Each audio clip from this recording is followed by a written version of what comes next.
This is disc number 3.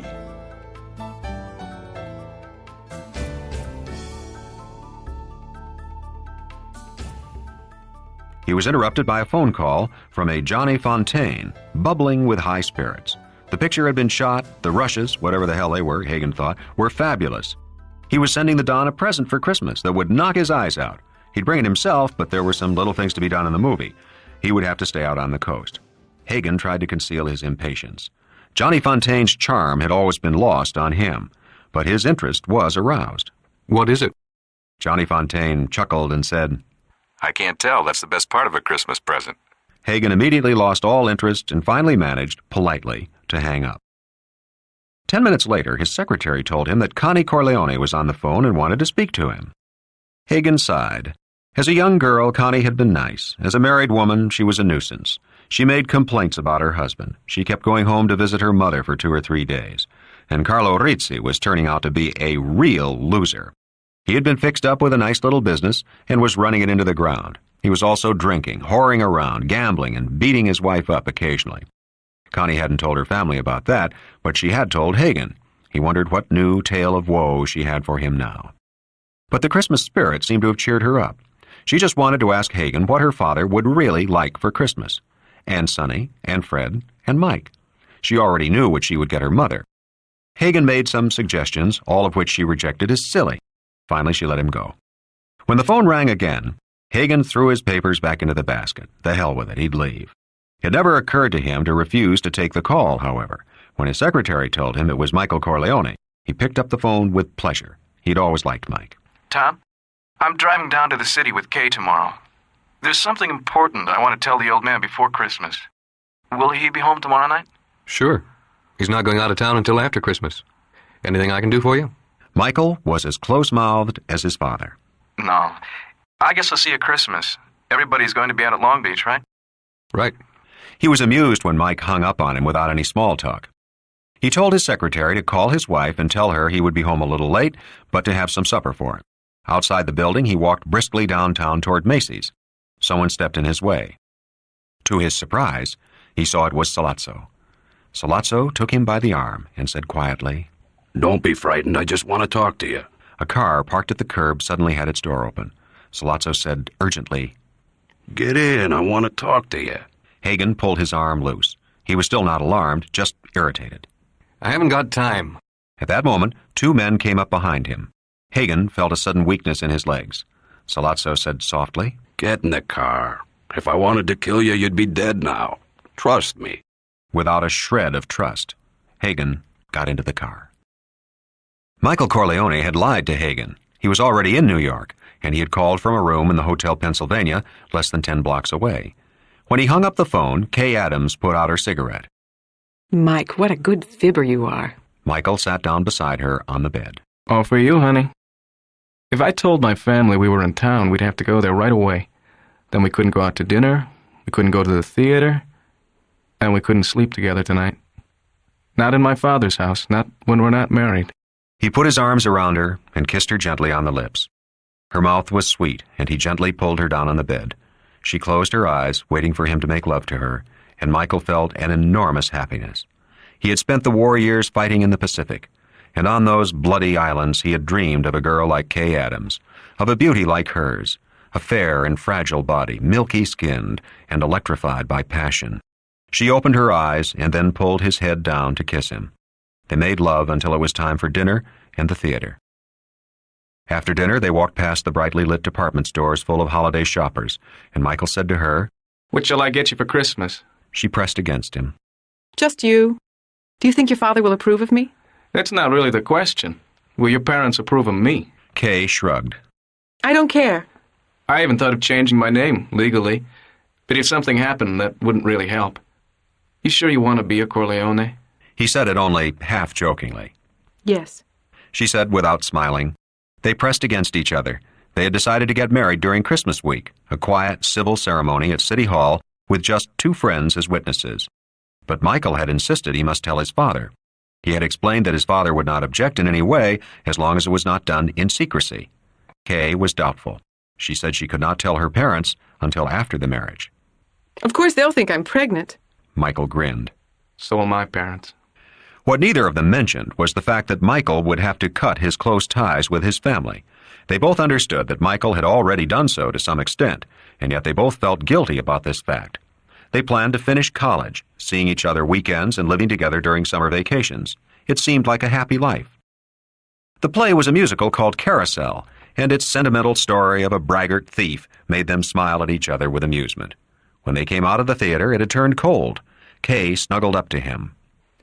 After we're married, will you beat me and then steal a star for a present? Michael laughed. I'm going to be a mathematics professor. Do you want something to eat before we go to the hotel? Kay shook her head.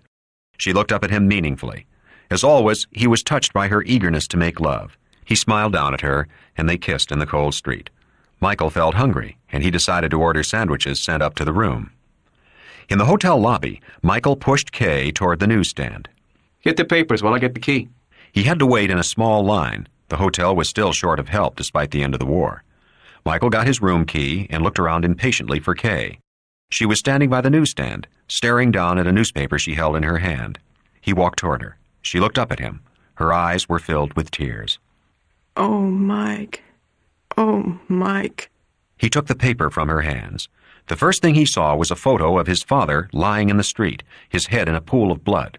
A man was sitting on the curb, weeping like a child. It was his brother Freddie. Michael Corleone felt his body turning to ice. There was no grief, no fear, just cold rage. He said to Kay, Go up to the room. but he had to take her by the arm and lead her into the elevator. They rode up together in silence.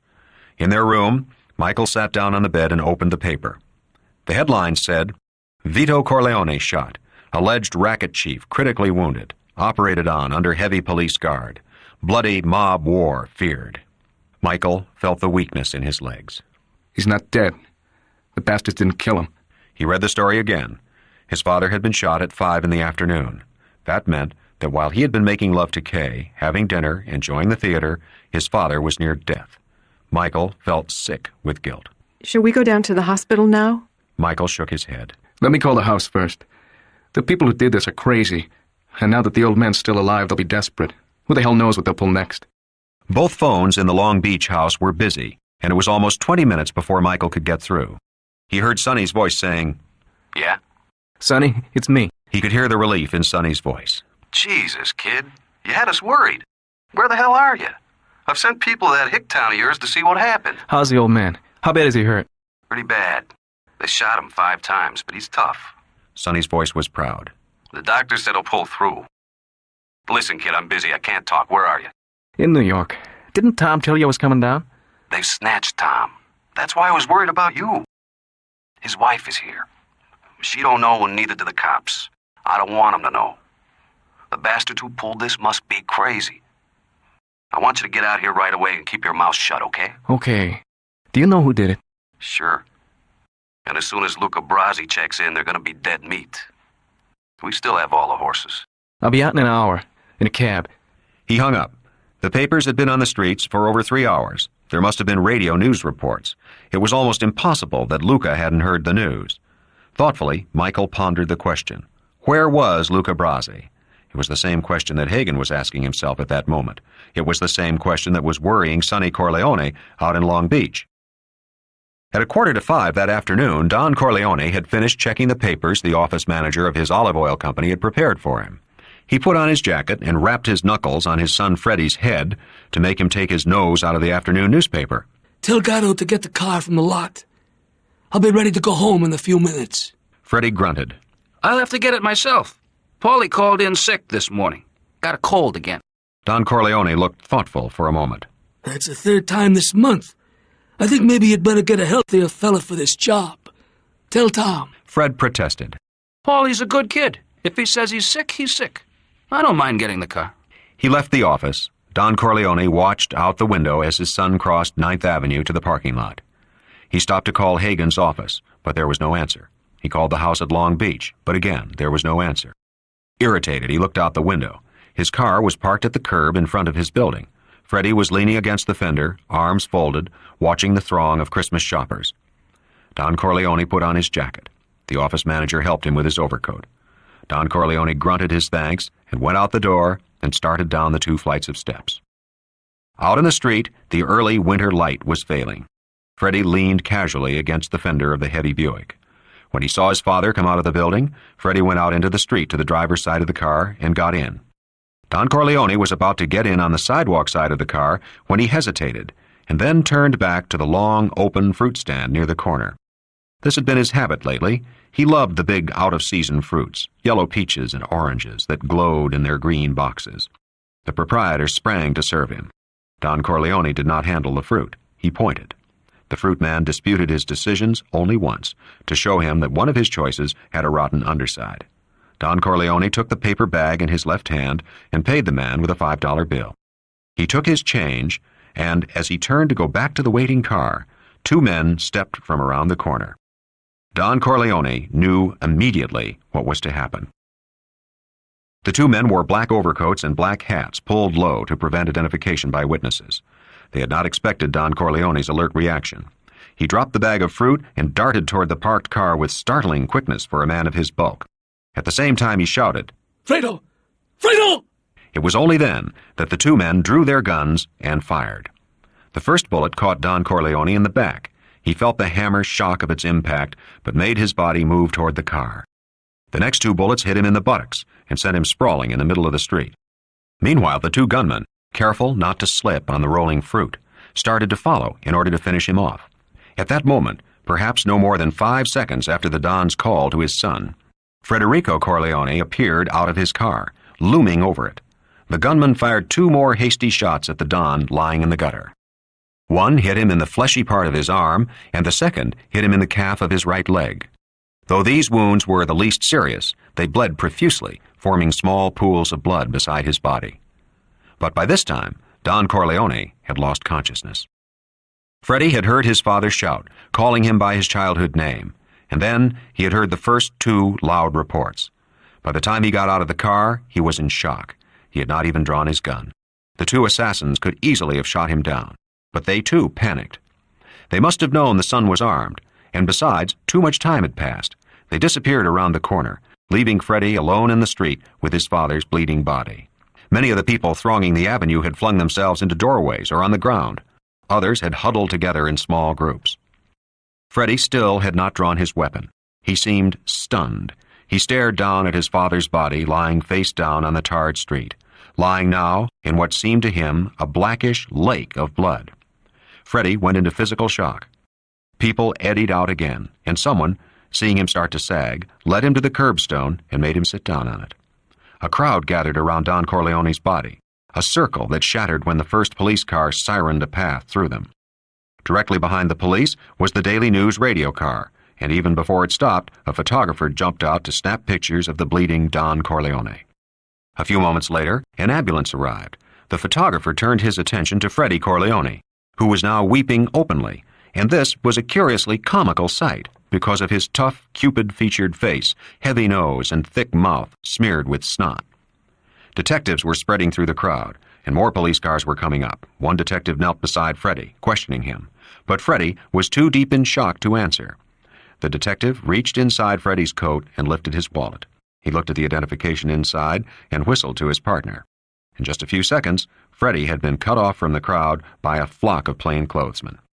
The first detective found Freddie's gun in its shoulder holster and took it. Then they lifted Freddie off his feet and shoved him into an unmarked car. As that car pulled away, it was followed by the Daily News radio car. The photographer was still snapping pictures of everybody and everything. In the half hour after the shooting of his father, Sonny Corleone received 5 phone calls in rapid succession. The first was from Detective John Phillips, who was on the family payroll and had been in the lead car of plainclothesmen at the scene of the shooting. First thing he said to Sonny over the phone was, "Do you recognize my voice?" Yeah. He was fresh from a nap, called to the phone by his wife. Phillips said quickly, without preamble, "Somebody shot your father outside his place 15 minutes ago. He's alive, but hurt, bad. They've taken him to French Hospital. They got your brother Freddie down at the Chelsea precinct. You better get him a doctor when they turn him loose. I'm going down to the hospital now to help question your old man if he can talk. I'll keep you posted." Across the table, Sonny's wife, Sandra, noticed that her husband's face had gone red with flushing blood. His eyes were glazed over. She whispered, "What's the matter?" He waved at her impatiently to shut up. swung his body away so that his back was toward her, and said into the phone, You sure he's alive? Yeah, I'm sure.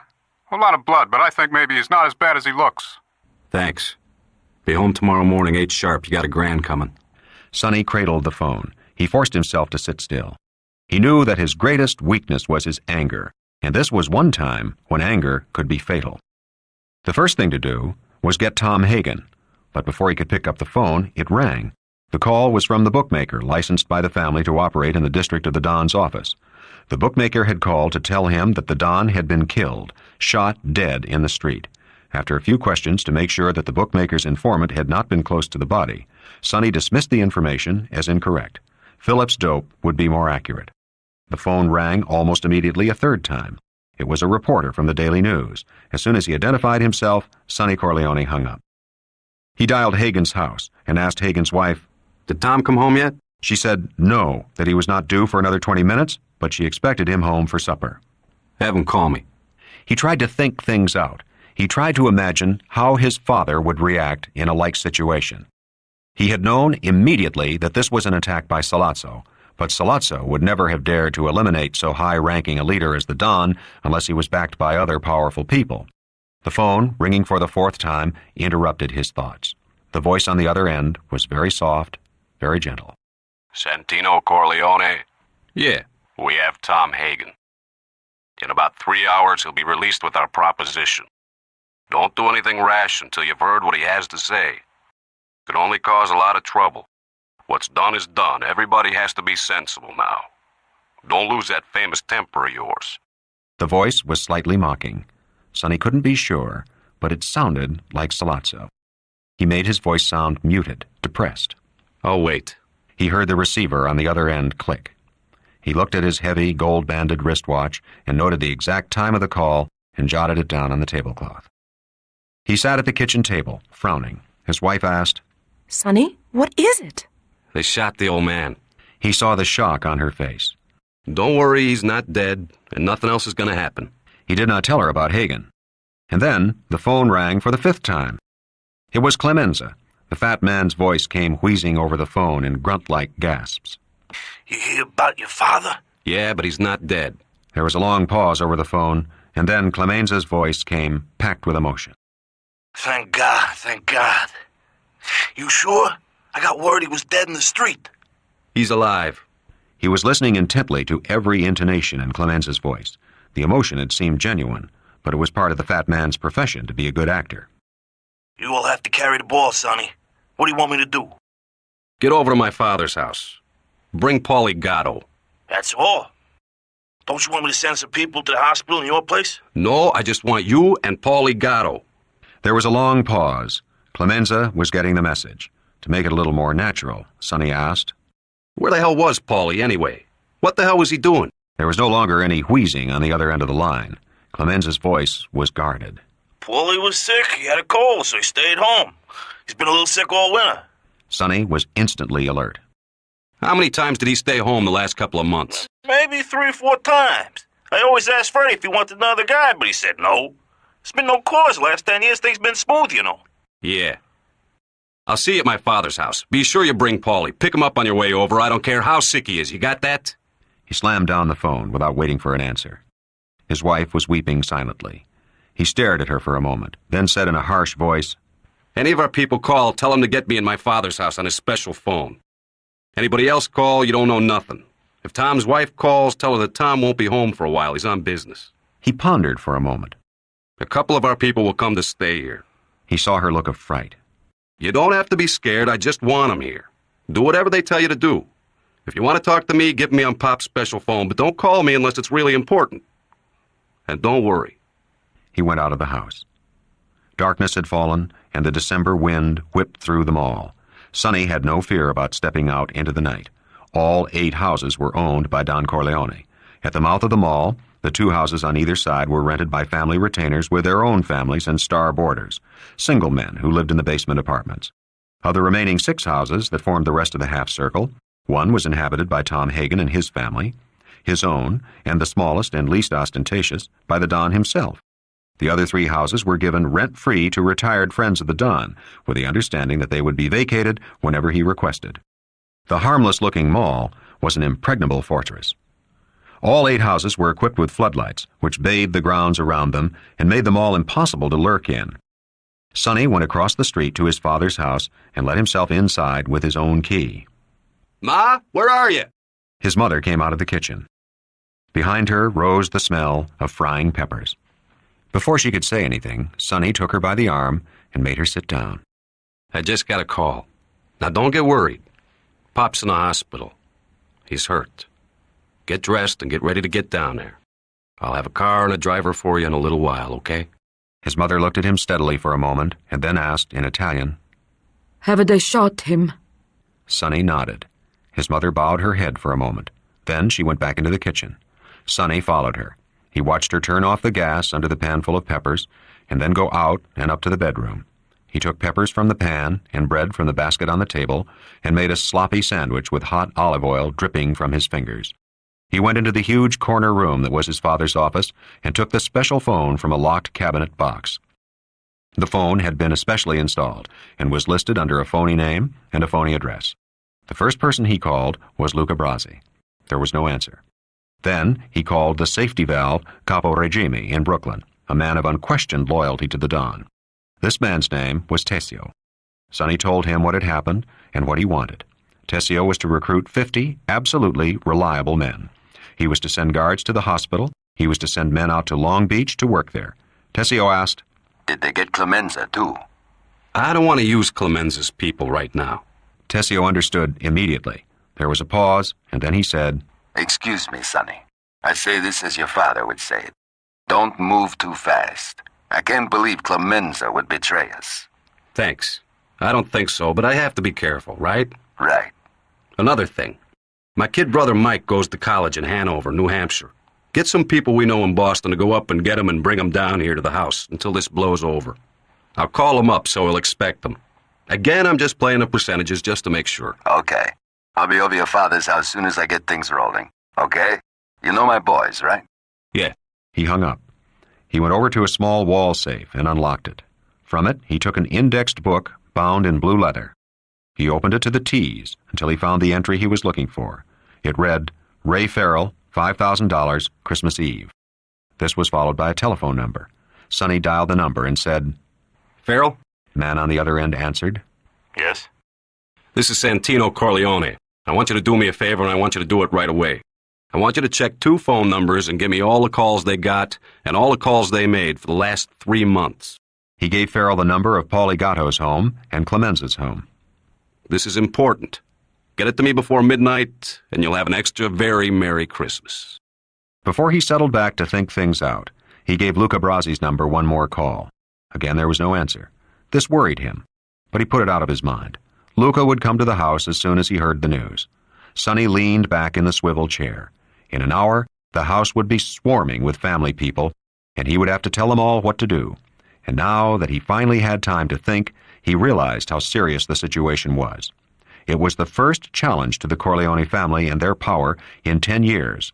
There was no doubt that Sollozzo was behind it, but he would never have dared attempt such a stroke unless he had support from at least one of the 5 great New York families. And that support must have come from the Tattaglias, which meant a full-scale war or an immediate settlement on Sollozzo's terms. Sonny smiled grimly. The wily Turk had planned well, but he had been unlucky. The old man was alive, and so it was war. With Luca Brasi and the resources of the Corleone family, there could be but one outcome. But again, the nagging worry. Where was Luca Brasi? Chapter 3. Counting the driver, there were 4 men in the car with Hagen. They put him in the back seat, in the middle of the 2 men who had come up behind him in the street. Sollozzo sat up front.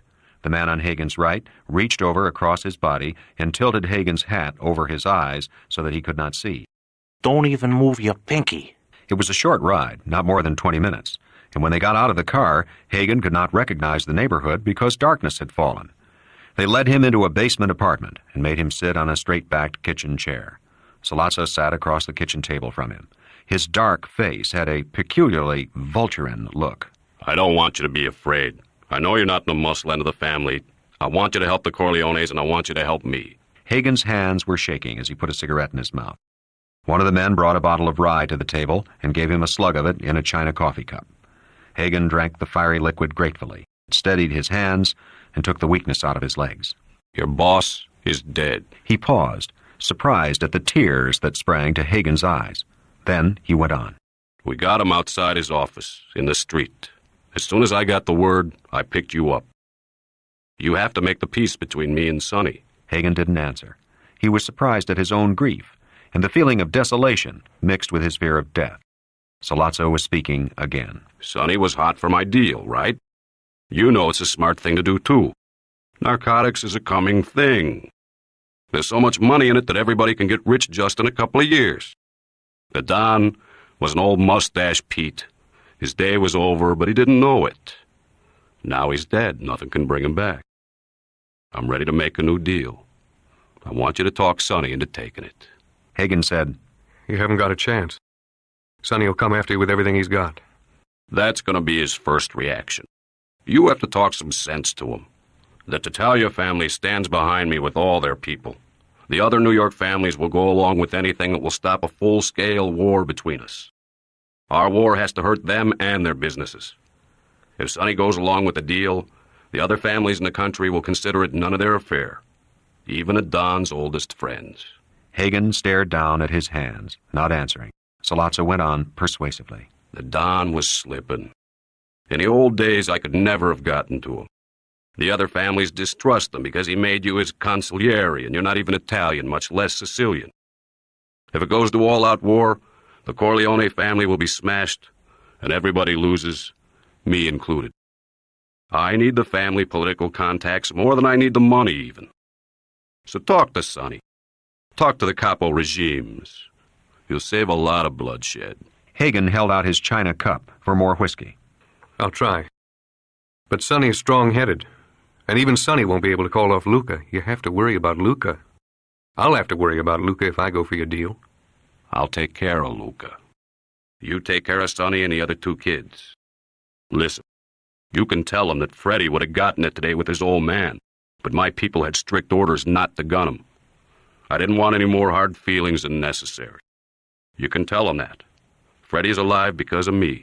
Finally, Hagen's mind was working. For the first time, he really believed that Sollozzo did not mean to kill him or hold him as a hostage. The sudden relief from fear that flooded his body made him flush with shame. Sollozzo watched him with a quiet, understanding smile. Hagen began to think things out. If he did not agree to argue Sollozzo's case, he might be killed. But then he realized that Sollozzo expected him only to present it, and present it properly, as he was bound to do as a responsible consigliere. And now, thinking about it, he also realized that Sollozzo was right. An unlimited war between the Tattaglias and the Corleones must be avoided at all costs. The Corleones must bury their dead and forget, make a deal.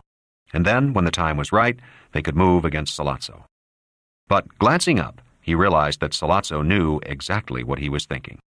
The Turk was smiling, and then it struck Hagen. What had happened to Luca Brasi that Sollozzo was so unconcerned? Had Luca made a deal? He remembered that on the night Don Corleone had refused Sollozzo, Luca had been summoned into the office for a private conference with the Don. But now was not the time to worry about such details. He had to get back to the safety of the Corleone family fortress in Long Beach.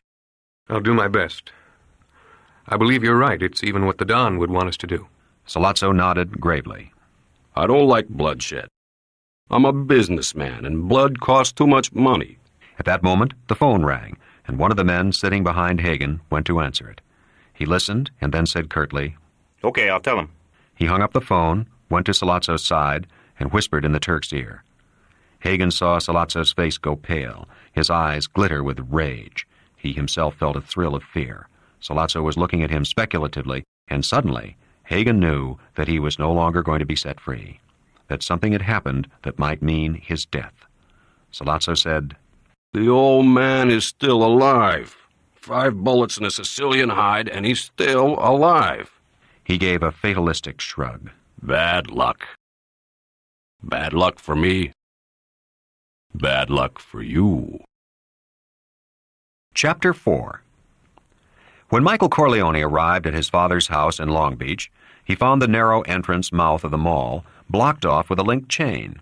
The mall itself was bright with the floodlights of all 8 houses, outlining at least 10 cars parked along the curving cement walk.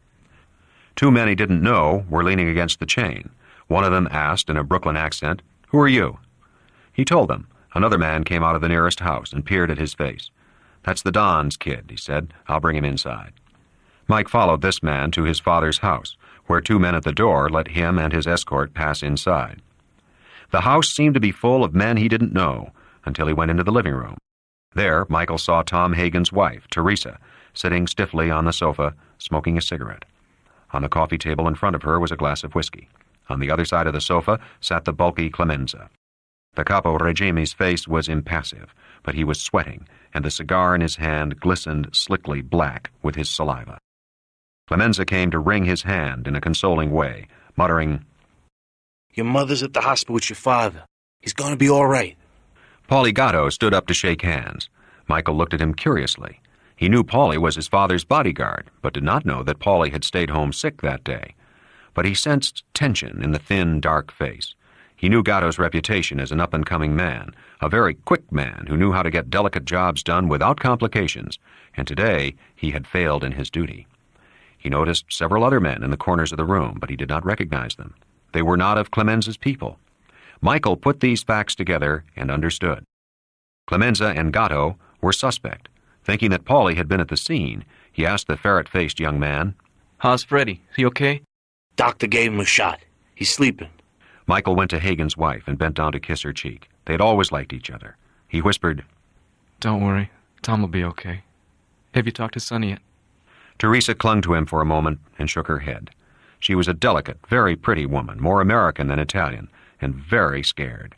He took her hand and lifted her off the sofa. Then he led her into his father's corner room office. Sonny was sprawled out in his chair behind the desk, holding a yellow pad in one hand and a pencil in the other.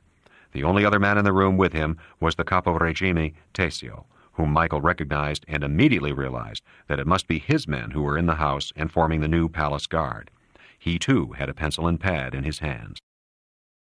When Sonny saw them, he came from behind the desk and took Hagen's wife in his arms. Don't worry, Teresa. Tom's okay. They just want to give him the proposition. They said they'd turn him loose. He's not on the operating end. He's just our lawyer. There's no reason for anybody to do him harm. He released Teresa, and then, to Michael's surprise, he too got a hug and a kiss on the cheek. He pushed Sonny away and said, grinning, "After I get used to you beating me up, I got to put up with this?" They had often fought when they were younger. Sonny shrugged. Listen, kid, I was worried when I couldn't get a hold of you in that hick town. Not that I gave a crap if they knocked you off, but I didn't like the idea of bringing the news to the old lady. I had to tell her about Pop. How'd she take it? Good. She's been through it before. Me too. You were too young to know about it, and then things got pretty smooth while you were growing up. He paused and then said, She's down at the hospital with the old man. He's got to pull through. How about us going down? Sonny shook his head and said dryly, I can't leave this house until it's all over. The phone rang. Sonny picked it up and listened intently. While he was listening, Michael sauntered over to the desk and glanced down at the yellow pad Sonny had been writing on. There was a list of 7 names. The first 3 were Salazzo, Philip Tattaglia, and John Tattaglia. It struck Michael with full force that he had interrupted Sonny and Tesio as they were making up a list of men to be killed. When Sonny hung up the phone, he said to Teresa Hagen and Michael, Can you two wait outside? I got some business with Tesio we have to finish. Was that call about Tom? She said it almost truculently, but she was weeping with fright. Sonny put his arm around her and led her to the door. I swear he's going to be okay. Wait in the living room. I'll come out as soon as I hear something. He shut the door behind her. Michael had sat down in one of the big leather armchairs. Sonny gave him a quick, sharp look and then went to sit down behind the desk. You hang around me, Mike, you're going to hear things you don't want to hear. Michael lit a cigarette. I can help out. No, you can't. The old man would be sore as hell if I let you get mixed up in this. Michael stood up and yelled, You lousy bastard, he's my father. I'm not supposed to help him? I can help. I don't have to go out and kill people, but I can help. Stop treating me like a kid brother. I was in the war. I got shot, remember? I killed some Japs. What the hell do you think I'll do when you knock somebody off? Faint? Sonny grinned at him. Pretty soon you want me to put up my dukes. Okay, stick around. You can handle a phone. He turned to Tesio. That call I just got gave me dope we needed. He turned to Michael. Somebody had to finger the old man. It could have been Clemenza, it could have been Poligato, who was very conveniently sick today. I know the answer now. Let's see how smart you are, Mike. You're the college boy. Who sold out to Salazzo? Michael sat down again and relaxed back into the leather armchair. He thought everything over very carefully. Clemenza was a capo regime in the Corleone family structure. Don Corleone had made him a millionaire, and they had been intimate friends for over 20 years. He held one of the most powerful posts in the organization. What could Clemenza gain for betraying his Don? More money? He was rich enough, but then men are always greedy. More power? Revenge for some fancied insult or slight? That Hagen had been made the consigliere? Or perhaps a businessman's conviction that Salazzo would win out? No, it was impossible for Clemenza to be a traitor. And then, Michael thought sadly, it was only impossible because he didn't want Clemenza to die. The fat man had always brought him gifts when he was growing up, had sometimes taken him on outings when the Don had been too busy. He could not believe that Clemenza was guilty of treachery. But on the other hand, Salazzo would want Clemenza in his pocket more than any other man in the Corleone family. Michael thought about Poligato. Paulie, as yet, had not become rich. He was well thought of, his rise in the organization was certain, but he would have to put in his time like everybody else. Also, he would have wilder dreams of power, as the young always do. It had to be Paulie. And then Michael remembered that in the 6th grade, he and Paulie had been in the same class in school, and he didn't want it to be Paulie either. He shook his head. Neither one of them. But he said it only because Sonny had said he had the answer. If it had been a vote, he would have voted Paulie guilty. Sonny was smiling at him. Don't worry, Clemenza is okay. It's Paulie. Michael could see that Tessio was relieved. As a fellow capo regime, his sympathy would be with Clemenza. Also, the present situation was not so serious if treachery did not reach so high. Tessio said cautiously, Then I can send my people home tomorrow? The day after tomorrow. I don't want anybody to know about this until then. Listen, I want to talk some family business with my brother, personal. Wait out in the living room, eh? We can finish our list later. You and Clemenza will work together on it. Sure. Tessio went out. How do you know for sure it's Paulie? We have people in the telephone company, and they track down all of Paulie's phone calls in and out. Clemenza's, too. On the 3 days Paulie was sick this month, he got a call from a street booth across from the old man's building. Today, too. They were checking to see if Paulie was coming down or somebody was being sent down to take his place. Or for some other reason. It doesn't matter. Sonny shrugged. Thank God it was Paulie. We'll need Clemenza bad. Is it going to be an all-out war? Sonny's eyes were hard. That's how I'm going to play it as soon as Tom checks in. Until the old man tells me different. So why don't you wait until the old man can tell you? Sonny looked at him curiously. How the hell did you win those combat medals? We are under the gun, man. We gotta fight. I'm just afraid they won't let Tom go.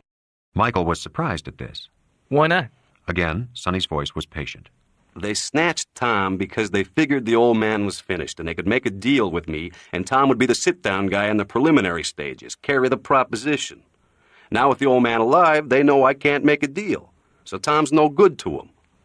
They can turn him loose or dump him, depending how Salazzo feels. If they dump him, it would be just to show us they really mean business, trying to bulldoze us. What made Salazzo think he could get a deal with you? Sonny flushed, and he didn't answer for a moment.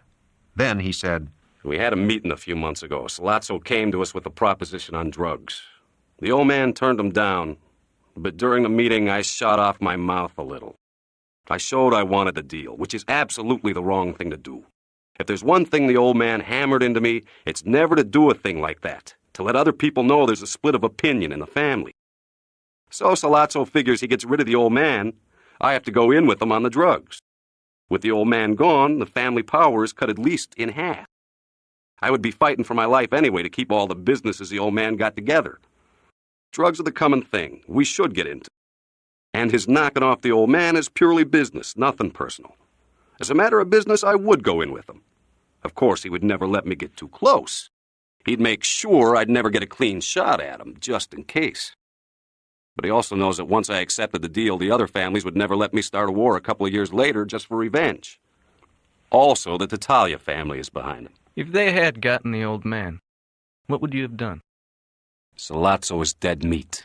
I don't care what it costs. I don't care if we have to fight all the 5 families in New York. The Tattaglia family's going to be wiped out. I don't care if we all go down together. That's not how Pop would have played it. Sonny made a violent gesture. I know I'm not the man he was, but I'll tell you this, and he'll tell you too. When it comes to real action, I can operate as good as anybody, short range. Sollozzo knows that, and so do Clemenza and Tessio. I made my bones when I was 19, the last time the family had a war, and I was a big help to the old man, so I'm not worried now. And our family has all the horses in a deal like this. I just wish we could get contact with Luca. Is Luca that tough, like they say? Is he that good? Sonny nodded. He's in a class by himself. I'm going to send him after the 3 Tattaglias. I'll get Sollozzo myself. Michael shifted uneasily in his chair. He looked at his older brother.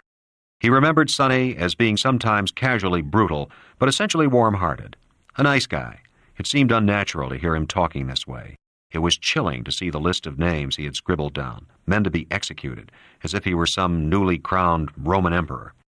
He was glad that he was not truly part of all this, that now his father lived, he did not have to involve himself in vengeance. He'd help out, answering the phone, running errands and messages. Sonny and the old man could take care of themselves, especially with Luca behind them. At that moment, they heard a woman scream in the living room. Oh, Christ, Michael thought. It sounded like Tom's wife. He rushed to the door and opened it. Everybody in the living room was standing, and by the sofa, Tom Hagen was holding Teresa close to him, his face embarrassed. Teresa was weeping and sobbing, and Michael realized that the scream he had heard had been her calling out her husband's name with joy. As he watched, Tom Hagen disentangled himself from his wife's arms and lowered her back onto the sofa. He smiled at Michael grimly. Glad to see you, Mike. Really glad. He strode into the office without another look at his still sobbing wife. He hadn't lived with the Corleone family 10 years for nothing, Michael thought, with a queer flush of pride. Some of the old man had rubbed off on him, as it had on Sonny, and he thought, with surprise, even on himself. Chapter 5. It was nearly 4 o'clock in the morning as they all sat in the corner room office, Sonny, Michael, Tom Hagen, Clemenza, and Tessio. Teresa Hagen had been persuaded to go to her own home next door. Paulie Gatto was still waiting in the living room, not knowing that Tessio's men had been instructed not to let him leave or let him out of their sight. Tom Hagen relayed the deal Sollozzo offered. He told how, after Sollozzo had learned the Don still lived, it was obvious that he meant to kill Hagen. Hagen grinned. If I ever plead before the Supreme Court, I'll never plead better than I did with that goddamn Turk tonight. I told him I'd talk the family into the deal even though the Don was alive. I told him I could wrap you around my finger, Sonny, how we were buddies as kids. And don't get sore, but I let him get the idea that maybe you weren't too sorry about getting the old man's job, God forgive me. He smiled apologetically at Sonny, who made a gesture signifying that he understood that it was of no consequence. Michael, leaning back in his armchair with the phone at his right hand, studied both men. When Hagen had entered the room, Sonny had come rushing to embrace him. Michael realized with a faint twinge of jealousy that in many ways Sonny and Tom Hagen were closer than he himself could ever be to his own brother. Sonny said, Let's get down to business. We have to make plans. Take a look at this list me and Tessio made up. Tessio, give Clemenza your copy. Michael said, If we make plans, Freddie should be here. Freddie is no use to us. The doctor says he's in shock so bad he has to have complete rest. I don't understand that. Freddie was always a pretty tough guy. I guess seeing the old man gunned down was hard on him. He always thought the Don was God. It wasn't like you and me, Mike. Okay, leave Freddie out. Leave him out of everything. Absolutely everything. Now, Sonny, until this is all over, I think you should stay in the house. I mean, never leave it. You're safe here. Don't underrate Sollozzo. He's got to be a Pezzanavante, a real 90 caliber. Is the hospital covered? Sonny nodded. The cops have it locked in, and I got my people there visiting Pop all the time. What do you think of that list, Tom? Hagen frowned down at the list of names. Jesus Christ, Sonny, you're really taking this personal. The Don would consider it a purely business dispute. Sollozzo is the key. Get rid of Sollozzo and everything falls in line. You don't have to go after the Tattaglias. Sonny looked at his two capo regime. Tessio shrugged. It's tricky. Clemenza didn't answer at all. Sonny said to Clemenza, One thing we can take care of without discussion. I don't want Paulie around here anymore. Make that first on your list. The fat capo regime nodded. What about Luca? Sollozzo didn't seem worried about Luca. That worries me. If Luca sold us out, we're in real trouble. That's the first thing we have to know. Has anybody been able to get in touch with him? No, I've been calling him all night. Maybe he's shacked up. No, he never sleeps over with a broad. He always goes home when he's through. Mike, keep ringing his number until you get an answer. Michael dutifully picked up the phone and dialed. He could hear the phone ringing on the other end, but no one answered. Finally, he hung up. Keep trying every 15 minutes. Okay, Tom, you're the consigliere. How about some advice? What the hell do you think we should do? Hagen helped himself to the whiskey bottle on the desk. We negotiate with Sollozzo until your father is in shape to take charge. We might even make a deal if we have to. When your father gets out of bed, he can settle the whole business without a fuss, and all the families will go along with him. You think I can't handle this guy, Sollozzo? Tom Hagen looked him directly in the eye. Sonny, sure you can outfight him. The Corleone family has the power.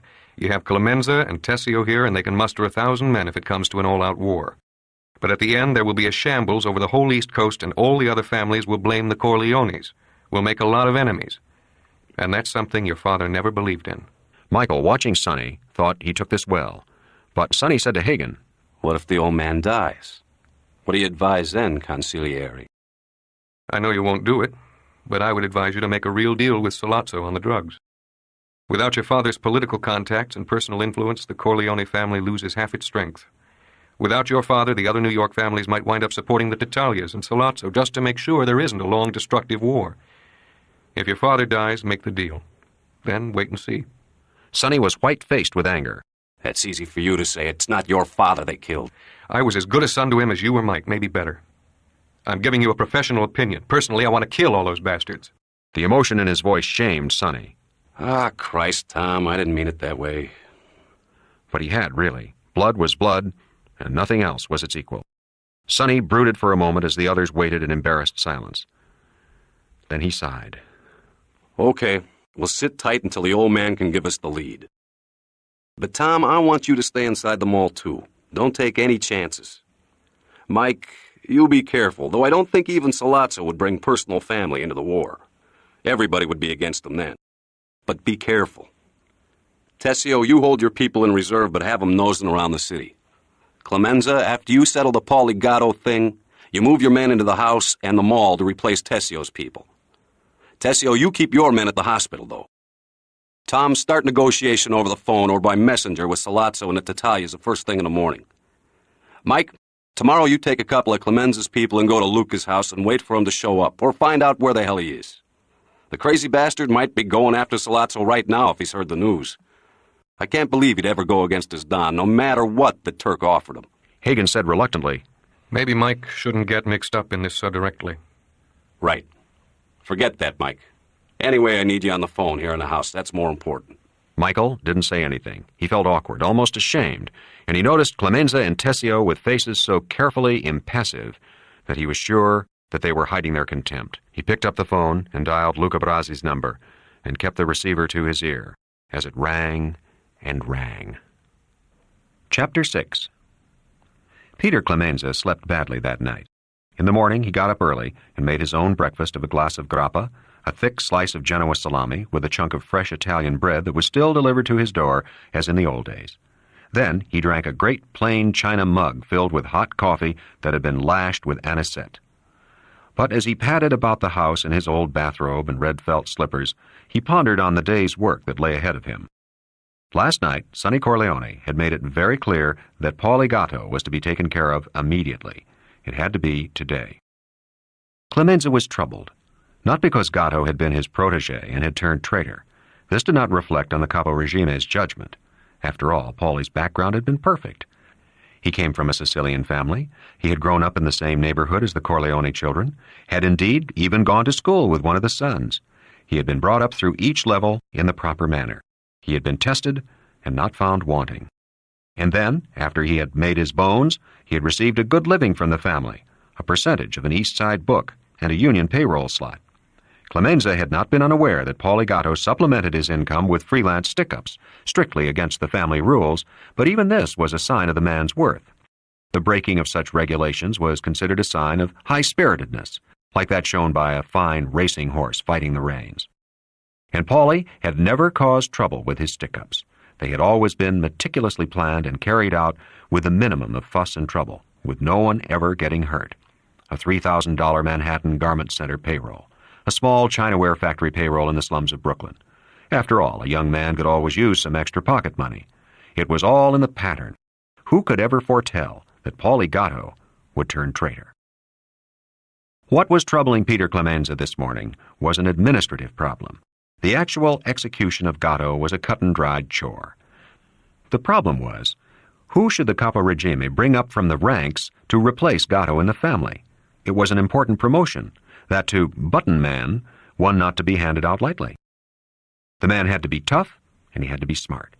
He had to be safe, not a person that would talk to the police if he got in trouble, one well saturated in the Sicilian's law of omertà, the law of silence. And then, what kind of a living would he receive for his new duties?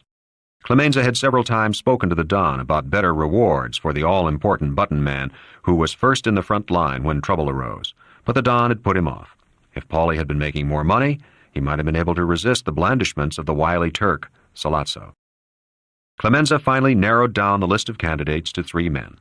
The first was an enforcer who worked with the colored policy bankers in Harlem, a big, brawny brute of a man of great physical strength, a man with a great deal of personal charm who could get along with people and yet, when necessary, make them go in fear of him.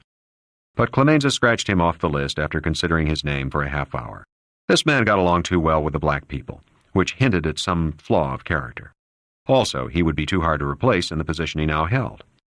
The second name Clemenza considered and almost settled on was a hard-working chap who served faithfully and well in the organization.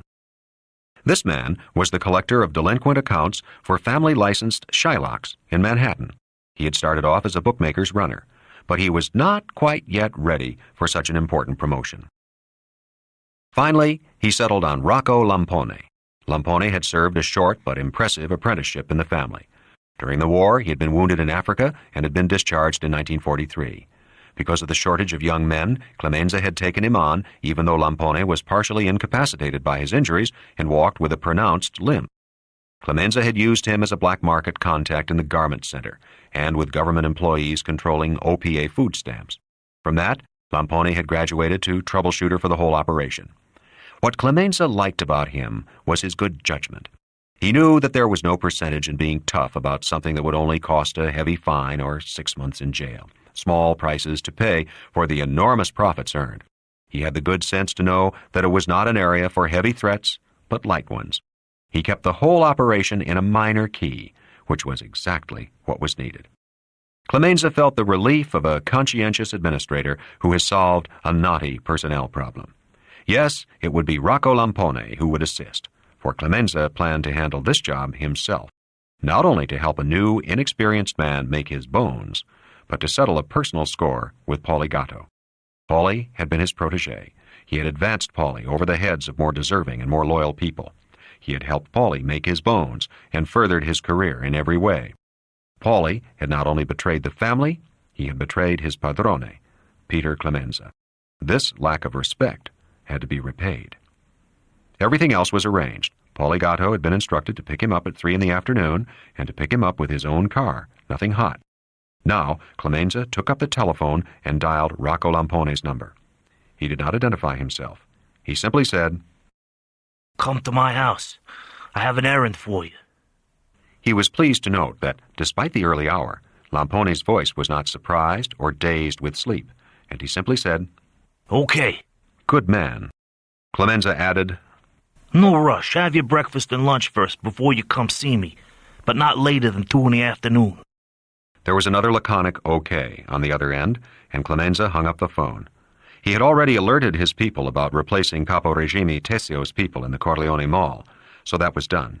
He had capable subordinates and never interfered in a mechanical operation of that kind. He decided to wash his Cadillac. He loved the car. It gave him such a quiet, peaceful ride, and its upholstery was so rich that he sometimes sat in it for an hour when the weather was good because it was more pleasant than sitting in the house. And it always helped him think when he was grooming the car. He remembered his father in Italy doing the same thing with donkeys. Clemenza worked inside the heated garage. He hated cold. He ran over his plans. You had to be careful with Paulie. The man was like a rat. He could smell danger. And now, of course, despite being so tough, he must be shitting in his pants because the old man was still alive. He'd be as skittish as a donkey with ants up his ass. But Clemenza was accustomed to these circumstances, usual in his work. First, he had to have a good excuse for Rocco to accompany them. Second, he had to have a plausible mission for the three of them to go on. Of course, strictly speaking, this was not necessary. Paulie Gatto could be killed without any of these frills. He was locked in. He could not run away. But Clemenza felt strongly that it was important to keep good working habits and never give away a fraction of a percentage point. You never could tell what might happen, and these matters were, after all, questions of life and death. As he washed his baby blue Cadillac, Peter Clemenza pondered and rehearsed his lines, the expressions of his face. He would be curt with Paulie, as if displeased with him. With a man so sensitive and suspicious as Gatto, this would throw him off the track, or at least leave him uncertain. Undue friendliness would make him wary. But of course, the curtness must not be too angry. It had to be rather an absent-minded sort of irritation. And why Lampone? Paulie would find that most alarming, especially since Lampone had to be in the rear seat. Paulie wouldn't like being helpless at the wheel with Lampone behind his head. Clemenza rubbed and polished the metal of his Cadillac furiously. It was going to be tricky, very tricky. For a moment he debated whether to recruit another man, but decided against it. Here he followed basic reasoning. In years to come, a situation might arise where it might be profitable for one of his partners to testify against him. If there were just one accomplice, it was one's word against the other. But the word of a second accomplice could swing the balance. No, they would stick to procedure. What annoyed Clemenza was that the execution had to be public. That is, the body was to be found. He would have much preferred having it disappear. Usual burying grounds were the nearby ocean or the swamplands of New Jersey on land owned by friends of the family or by other more complicated methods. But it had to be public so that embryo traitors would be frightened and the enemy warned that the Corleone family had by no means gone stupid or soft. Sollozzo would be made wary by this quick discovery of his spy. The Corleone family would win back some of its prestige. It had been made to look foolish by the shooting of the old man. Clemenza sighed. The Cadillac gleamed like a huge blue steel egg, and he was nowhere near the solving of his problem. Then the solution hit him, logical and to the point. It would explain Rocco Lampone, himself, and Paulie being together and give them a mission of sufficient secrecy and importance. He would tell Paulie that their job today was to find an apartment in case the family decided to go to the mattresses. Whenever a war between the families became bitterly intense, the opponents would set up headquarters in secret apartments where the soldiers could sleep on mattresses scattered through the rooms. This was not so much to keep their families out of danger, their wives and little children, since any attack on non-combatants was undreamed of. All parties were too vulnerable to similar retaliation, but it was always smarter to live in some secret place where your everyday movements could not be charted, either by your opponents or by some police who might arbitrarily decide to meddle. And so, usually, a trusted capo regime would be sent out to rent a secret apartment and fill it with mattresses. That apartment would be used as a sally port into the city when an offensive was mounted. It was natural for Clemenza to be sent on such an errand. It was natural for him to take Gatto and Lampone with him to arrange all the details, including the furnishing of the apartment. Also, Clemenza thought with a grin, Paulie Gatto had proved he was greedy, and the first thought that would pop into his head was how much he would get from Sollozzo for this valuable intelligence. Rocco Lampone arrived early, and Clemenza explained what had to be done and what their roles would be. Lampone's face lit up with surprised gratitude, and he thanked Clemenza respectfully for the promotion allowing him to serve the family. Clemenza was sure he had done well. He clapped Lampone on the shoulder and said, "Hey, you'll get something better for your living after today. We'll talk about that later. You understand, the family now is occupied with more critical matters, more important things to do." Lampone made a gesture that said he would be patient, knowing his reward was certain. Clemenza went to his den safe and opened it. He took out a gun and gave it to Lampone. "Use this one. They can never trace it. Leave it in the car with Paulie. When this job is finished, I want you to take your wife and children on a vacation to Florida. Use your own money now, and I'll pay you back later. Relax. Get the sun. Use a family hotel in Miami Beach so I'll know where I can get you when I want." Clemenza's wife knocked on the door of the den to tell him that Paulie Gatto had arrived. He was parked in the driveway. Clemenza led the way through the garage, and Lampone followed him. When Clemenza got into the front seat with Gatto, he merely grunted in greeting, an exasperated look on his face. He looked at the wristwatch, as if he expected to find that Gatto was late. The ferret-faced button man was watching him intently, looking for a clue. He flinched a little when Lampone got into the rear seat behind him and said, "Rocco, sit on the other side." A big guy like you blocks up my rearview mirror. Lamponi shifted dutifully so that he was sitting behind Clemenza, as if such a request was the most natural thing in the world. Clemenza said sourly to Gatto, Damn that Sonny. He's running scared. He's already thinking of going to the mattresses. We have to find a place on the west side. Paulie, you and Rocco got to staff and supply it until the word comes down for the rest of the soldiers to use it. You know a good location? As he had expected, Gatto's eyes became greedily interested. Paulie had swallowed the bait, and because he was thinking how much the information was worth to Sollozzo, he was forgetting to think about whether he was in danger. Also, Lamponi was acting his part perfectly, staring out the window in a disinterested, relaxed way. Clemenza congratulated himself on his choice. Gatto shrugged. I'd have to think about it. Clemenza grunted. Drive while you think. I want to get to New York today. Paulie was an expert driver, and traffic going into the city was light at this time in the afternoon. So the early winter darkness was just beginning to fall when they arrived. There was no small talk in the car. Clemenza directed Paulie to drive up to the Washington Heights section. He checked a few apartment buildings and told him to park near Arthur Avenue and wait. He also left Rocco Lamponi in the car. He went into the Vera Mario restaurant and had a light dinner of veal and salad, nodding his hellos to some acquaintances. After an hour had gone by, he walked the several blocks to where the car was parked and entered it. Gatto and Lamponi were still waiting. Shit, they want us back in Long Beach. They got some other job for us now. Sonny says we can let this one go until later. Rocco, you live in the city. Can we drop you off? I have my car at your place, and my old lady needs it first thing in the morning. That's right. And you have to come back with us after all. Again on the ride back to Long Beach, nothing was said. On the stretch of road that led into the city, Clemenza said suddenly, Paulie, pull over. I got to take a leak. From working together so long, Gatto knew the fat Caporegime had a weak bladder. He had often made such a request. Gatto pulled the car off the highway onto the soft earth that led to the swamp. Clemenza climbed out of the car and took a few steps into the bushes. He actually relieved himself. Then, as he opened the door to get back into the car, he took a quick look up and down the highway. There were no lights. The road was completely dark. Clemenza said, Go ahead. A second later, the interior of the car reverberated with the report of a gun. Paulie Gatto seemed to jump forward, his body flinging against the steering wheel and then slumping over to the seat. Clemenza had stepped back hastily to avoid being hit with fragments of skull bone and blood. Rocco Lamponi scrambled out of the back seat. He still held the gun, and he threw it into the swamp. He and Clemenza walked hastily to a car parked nearby and got in. Lamponi reached underneath the seat and found the key that had been left for them.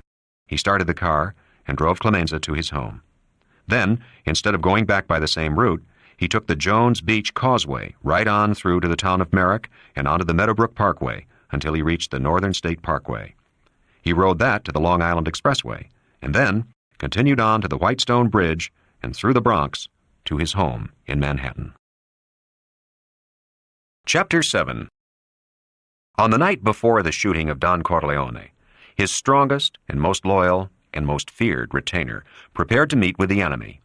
Luca Brasi had made contact with the forces of Sollozzo several months before. He had done so on the orders of Don Corleone himself. He had done so by frequenting the nightclubs controlled by the Tattaglia family and by taking up with one of their top call girls. In bed with this call girl, he grumbled about how he was held down in the Corleone family, how his worth was not recognized. After a week of this affair with the call girl, Luca was approached by Bruno Tattaglia, manager of the nightclub. Bruno was the youngest son, and ostensibly not connected with the family business of prostitution. But his famous nightclub with its dancing line of long-stemmed beauties was the finishing school for many of the city hookers. The first meeting was all above board, Tattaglia offering him a job to work in the family business as enforcer. The flirtation went on for nearly a month. Luca played his role of man infatuated with a young, beautiful girl. Bruno Tattaglia the role of a businessman trying to recruit an able executive from a rival. At one such meeting, Luca pretended to be swayed, then said, But one thing must be understood. I will never go against the Godfather. Don Corleone is a man I respect. I understand that he must put his sons before me in the family business. Bruno Tattaglia was one of the new generation, with a barely hidden contempt for the old mustache Petes, like Luca Brasi, Don Corleone, and even his own father. He was just a little too respectful. Now he said, My father wouldn't expect you to do anything against the Corleones. Why should he? Everybody gets along with everybody else now. It's not like the old days. It's just that if you're looking for a new job, I can pass along the word to my father. There's always need for a man like you in our business. It's a hard business, and it needs hard men to keep it running smooth. Let me know if you ever make up your mind. Luca shrugged. It's not so bad where I'm at. And so they left it. The general idea had been to lead the Tatalyas to believe that he knew about the lucrative narcotics operation and that he wanted a piece of it freelance. In that fashion, he might hear something about Sollozzo's plans, if the Turk had any, or whether he was getting ready to step on the toes of Don Corleone. After waiting for 2 months with nothing else happening, Luca reported to the Don that obviously Sollozzo was taking his defeat graciously. The Don had told him to keep trying, but merely as a sideline, not to press it. Luca had dropped into the nightclub the evening before Don Corleone's being shot. Almost immediately, Bruno Tattaglia had come to his table and sat down. I have a friend who wants to talk to you. Bring him over. I'll talk to any friend of yours. No, he wants to see you in private. Who is he? Just a friend of mine. He wants to put a proposition to you. Can you meet him later on tonight? Sure. What time and where? The club closes at 4 in the morning. Why don't you meet in here while the waiters are cleaning up? They knew his habits, Luca thought. They must have been checking him out. He usually got up about 3 or 4 in the afternoon and had breakfast, and then amused himself by gambling with cronies in the family or had a girl. Sometimes he saw one of the midnight movies, and then would drop in for a drink at one of the clubs. He never went to bed before dawn, so the suggestion of a 4 a.m. meeting was not as outlandish as it seemed. Sure. I'll be back at 4. He left the club and caught a cab to his furnished room on 10th Avenue. He boarded with an Italian family to which he was distantly related. His 2 rooms were separated from the rest of their railroad flat by a special door. He liked the arrangement because it gave him some family life and also protection against surprise where he was most vulnerable. The sly Turkish fox was going to show his bushy tail, Luca thought. If things went far enough, if Sollozzo committed himself tonight, maybe the whole thing could be wound up as a Christmas present for the Don. In his room, Luca unlocked the trunk beneath the bed and took out a bulletproof vest. It was heavy. He undressed and put it on over his woolen underwear, then put his shirt and jacket over it. He thought for a moment of calling the Don's house at Long Beach to tell him of this new development, but he knew the Don never talked over the phone to anyone, and the Don had given him this assignment in secret, and so did not want anyone, not even Hagen or his eldest son, to know about it. Luca always carried a gun. He had a license to carry a gun, probably the most expensive gun license ever issued any place, any time. It had cost a total of $10,000, but it would keep him out of jail if he was frisked by the cops. As a top executive operating official of the family, he rated the license. But tonight, just in case he could finish off the job, he wanted a safe gun, one that could not possibly be traced. But then, thinking the matter over, he decided that he would just listen to the proposition tonight and report back to the Godfather, Don Corleone. He made his way back to the club, but he did not drink any more. Instead, he wandered out to 48th Street, where he had a leisurely late supper at Patsy's, his favorite Italian restaurant. When it was time for his appointment, he drifted uptown to the club entrance. The doorman was no longer there when he went in. The hat-check girl was gone. Only Bruno Tattaglia waited to greet him and lead him to the deserted bar at the side of the room. Before him he could see the desert of small tables with the polished yellow wood dance floor gleaming like a small diamond in the middle of them. In the shadows was the empty bandstand. Out of it grew the skeleton metal stalk of a microphone. Luca sat at the bar, and Bruno Tattaglia went behind it. Luca refused the drink offered to him and lit a cigarette. It was possible that this would turn out to be something else, not the Turk. But then he saw Sollozzo emerge out of the shadows at the far end of the room. Sollozzo shook his hand and sat at the bar next to him. Tattaglia put a glass in front of the Turk, who nodded his thanks. Sollozzo asked, "Do you know who I am?" Luca nodded. He smiled grimly. The rats were being flushed out of their holes. It would be his pleasure to take care of this renegade Sicilian. "Do you know what I am going to ask of you?" Luca shook his head. "There's big business to be made. I mean millions for everybody at the top level. On a first shipment, I can guarantee you $50,000. I'm talking about drugs. It's a common thing." Why come to me? You want me to talk to my Don?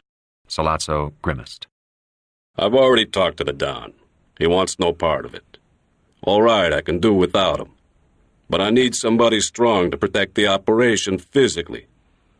I understand you're not happy with your family. You might make a switch. Luca shrugged. If the offer's good enough. Sollozzo had been watching him intently and seemed to have come to a decision. Think about my offer for a few days, and then we'll talk again. He put out his hand, but Luca pretended not to see it and busied himself putting a cigarette in his mouth. Behind the bar, Bruno Tattaglia made a lighter appear magically and held it to Luca's cigarette. And then he did a strange thing. He dropped the lighter on the bar and grabbed Luca's right hand, holding it tight.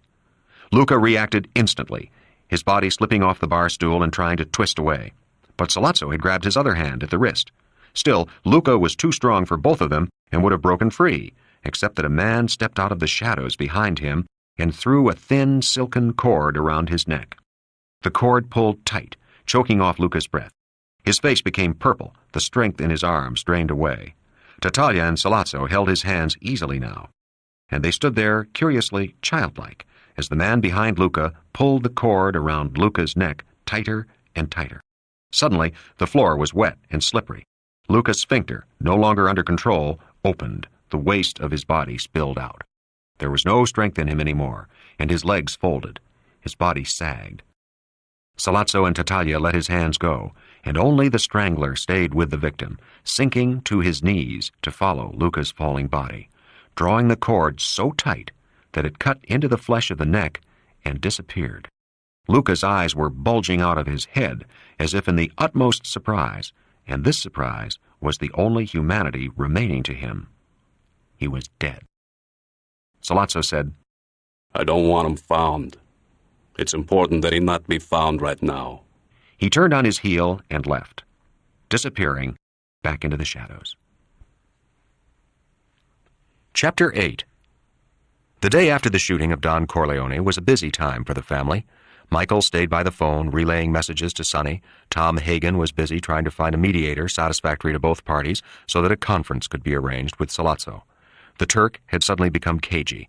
Perhaps he knew that the family button men of Clemenza and Tessio were ranging far and wide over the city in an attempt to pick up his trail. But Sollozzo was sticking close to his hideout, as were all top members of the Tattaglia family. This was expected by Sonny, an elementary precaution he knew the enemy was bound to take. Clemenza was tied up with Paulie Gatto. Tessio had been given the assignment of trying to track down the whereabouts of Luca Brasi.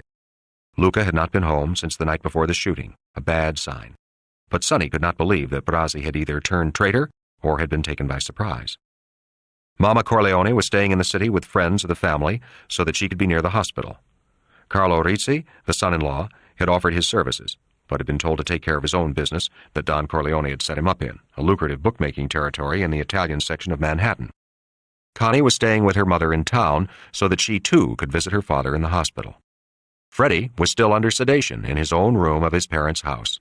Sonny and Michael had paid him a visit and had been astonished at his paleness, his obvious illness. When they left Freddie's room, Sonny said to Michael, Christ, he looks like he got plugged worse than the old man. Michael shrugged. He had seen soldiers in the same condition on the battlefield, but he had never expected it to happen to Freddie.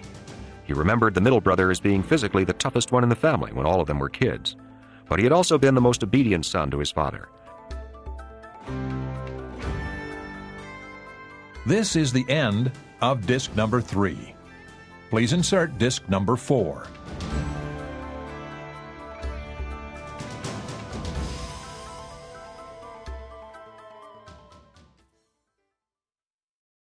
This is disc number 4.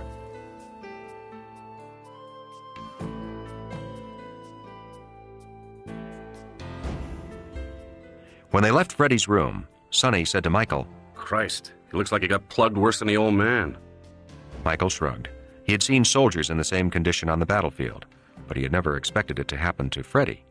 He remembered the middle brother as being physically the toughest one in the family when all of them were kids, but he had also been the most obedient son to his father, and yet everyone knew that the Don had given up on this middle son ever being important to the business. He wasn't quite smart enough, and failing that, not quite ruthless enough. He was too retiring a person, did not have enough force.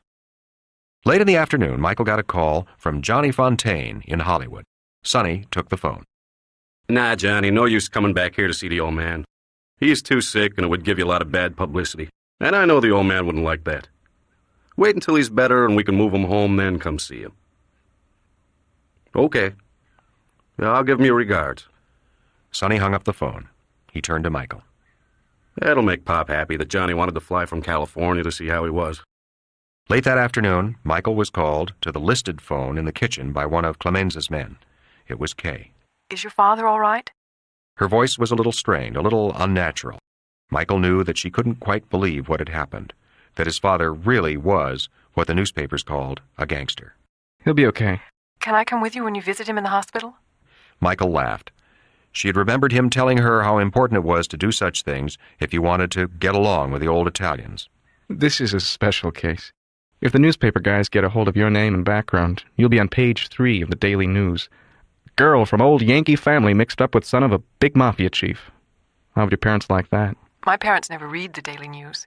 Again, there was an awkward pause, and then she said, You're okay, aren't you, Mike? You're not in any danger. Mike laughed again. I'm known as the sissy of the Corleone family. No threat. So they don't have to bother coming after me. No, it's all over, Kay. There won't be any more trouble. It was all sort of an accident anyway. I'll explain when I see you. When will that be? Michael pondered. How about late tonight? We'll have a drink and supper in your hotel, and then I'll go to the hospital and see my old man. I'm getting tired of hanging around here answering phones. Okay? But don't tell anybody. I don't want newspaper photographers snapping pictures of us together. No kidding, Kay. It's damned embarrassing, especially for your parents. All right. I'll be waiting. Can I do any Christmas shopping for you, or anything else? No. Just be ready. She gave a little excited laugh. I'll be ready. Aren't I always? Yes, you are. That's why you're my best girl. I love you. Can you say it? Michael looked at the 4 hoods sitting in the kitchen. No. Tonight, okay? Okay. He hung up. Clemenza had finally come back from his day's work and was bustling around the kitchen, cooking up a huge pot of tomato sauce. Michael nodded to him and went to the corner office, where he found Hagen and Sonny waiting for him impatiently. Is Clemenza out there? Michael grinned. He's cooking up spaghetti for the troops, just like the army. Tell him to cut out that crap and come on in here. I have more important things for him to do. Get Tessio in here with him. In a few minutes, they were all gathered in the office. Sonny said curtly to Clemenza, You take care of him? Clemenza nodded. You won't see him anymore. With a slight electric shock, Michael realized they were talking about Paulie Gatto, and the little Paulie was dead, murdered by that jolly wedding dancer, Clemenza. Sonny asked Hagen, You have any luck with Salazzo? Hagen shook his head. He seems to have cooled off on the negotiation idea. Anyway, he doesn't seem to be too anxious. Or maybe he's just being very careful so that our button men won't nail him. Anyway, I haven't been able to set up a top-notch go-between he'll trust. But he must know he has to negotiate now. He missed his chance when he let the old man get away from him. He's a smart guy. The smartest our family ever came up against. Maybe he figured we're just stalling until the old man gets better or we can get a line on him. Hagen shrugged. Sure, he figures that. But he still has to negotiate. He has no choice. I'll get it set up tomorrow, that's certain. One of Clemenza's men knocked on the office door and then came in. He said to Clemenza, It just came over the radio. The cops found Paulie Gatto, dead in his car. Clemenza nodded and said to the man, Don't worry about it. The button man gave his capo regime an astonished look, which was followed by a look of comprehension before he went back to the kitchen. The conference went on as if there'd been no interruption. Sonny asked Hagen, Any change in the Don's condition? Hagen shook his head. He's okay, but he won't be able to talk for another couple of days. He's all knocked out, still recovering from the operation. Your mother spends most of the day with him, Connie too. There's cops all over the hospital, and Tessio's men hang around too, just in case. In a couple of days he'll be all right, and then we can see what he wants us to do. Meanwhile, we have to keep Salazzo from doing anything rash. That's why I want to start you talking deals with him. Sonny grunted. Until he does, I've got Clemenza and Tessio looking for him. Maybe we'll get lucky and solve the whole business. You won't get lucky. Salazzo is too smart. Hagen paused. He knows once he comes to the table, he'll have to go our way mostly. That's why he's stalling. I'm guessing he's trying to line up support from the other New York families so that we won't go after him when the old man gives us the word. Sonny frowned. Why the hell should they do that? To avert a big war which hurts everybody and brings the papers and government into the act. Also, Sollozzo will give him a piece of the action, and you know how much dough there is in drugs. The Corleone family doesn't need it. We have the gambling, which is the best business to have. But the other families are hungry. Sollozzo's a proven man. They know he can make the operation go on a big scale. Alive, he's money in their pockets. Dead, he's trouble. Sonny's face was as Michael had never seen it. The heavy, cupid mouth and bronzed skin seemed gray. I don't give a fuck what they want. They better not mess in this fight. Clemenza and Tessio shifted uneasily in their chairs. Infantry leaders who hear their general rave about storming an impregnable hill, no matter what the cost. Hagen said a little impatiently, "Come on, Sonny, your father wouldn't like you thinking that way. You know what he always says. That's a waste. Sure, we're not going to let anybody stop us if the old man says we go after Sollozzo. But this is not a personal thing. This is business. If we go after the Turk and the families interfere, we'll negotiate the issue. If the families see that we're determined to have Sollozzo, they'll let us. The Don will make concessions in other areas to square things. But don't go blood crazy on a thing like this. It's business. Even the shooting of your father was business, not personal. You should know that by now." Sonny's eyes were still hard. Okay, I understand all that. Just so long as you understand that nobody stands in our way when we want Sollozzo. Sonny turned to Tessio. Any leads on Luca? Tessio shook his head. None at all. Sollozzo must have snatched him. Sollozzo wasn't worried about Luca, which struck me as funny. He's too smart not to worry about a guy like Luca. I think he maybe got him out of the picture, one way or the other. Christ, I hope Luca isn't fighting against us. That's the one thing I'd be afraid of. Clemenza, Tessio, how do you two guys figure it? Anybody could go wrong. Look at Paulie. But with Luca, he was a man who could only go one way. The Godfather was the only thing he believed in, the only man he feared. But not only that, Sonny, he respected your father as no one else respected him, and the Godfather has earned respect from everyone. No, Luca would never betray us, and I find it hard to believe that a man like Sollozzo, no matter how cunning, could surprise Luca. He was a man who suspected everyone and everything. He was always ready for the worst. I think maybe he just went off someplace for a few days. We'll be hearing from him any time now. Sonny turned to Tessio. The Brooklyn Capo Regime shrugged. Any man could turn traitor. Luca was very touchy. Maybe the Don offended him some way. That could be. I think, though, that Sollozzo gave him a little surprise.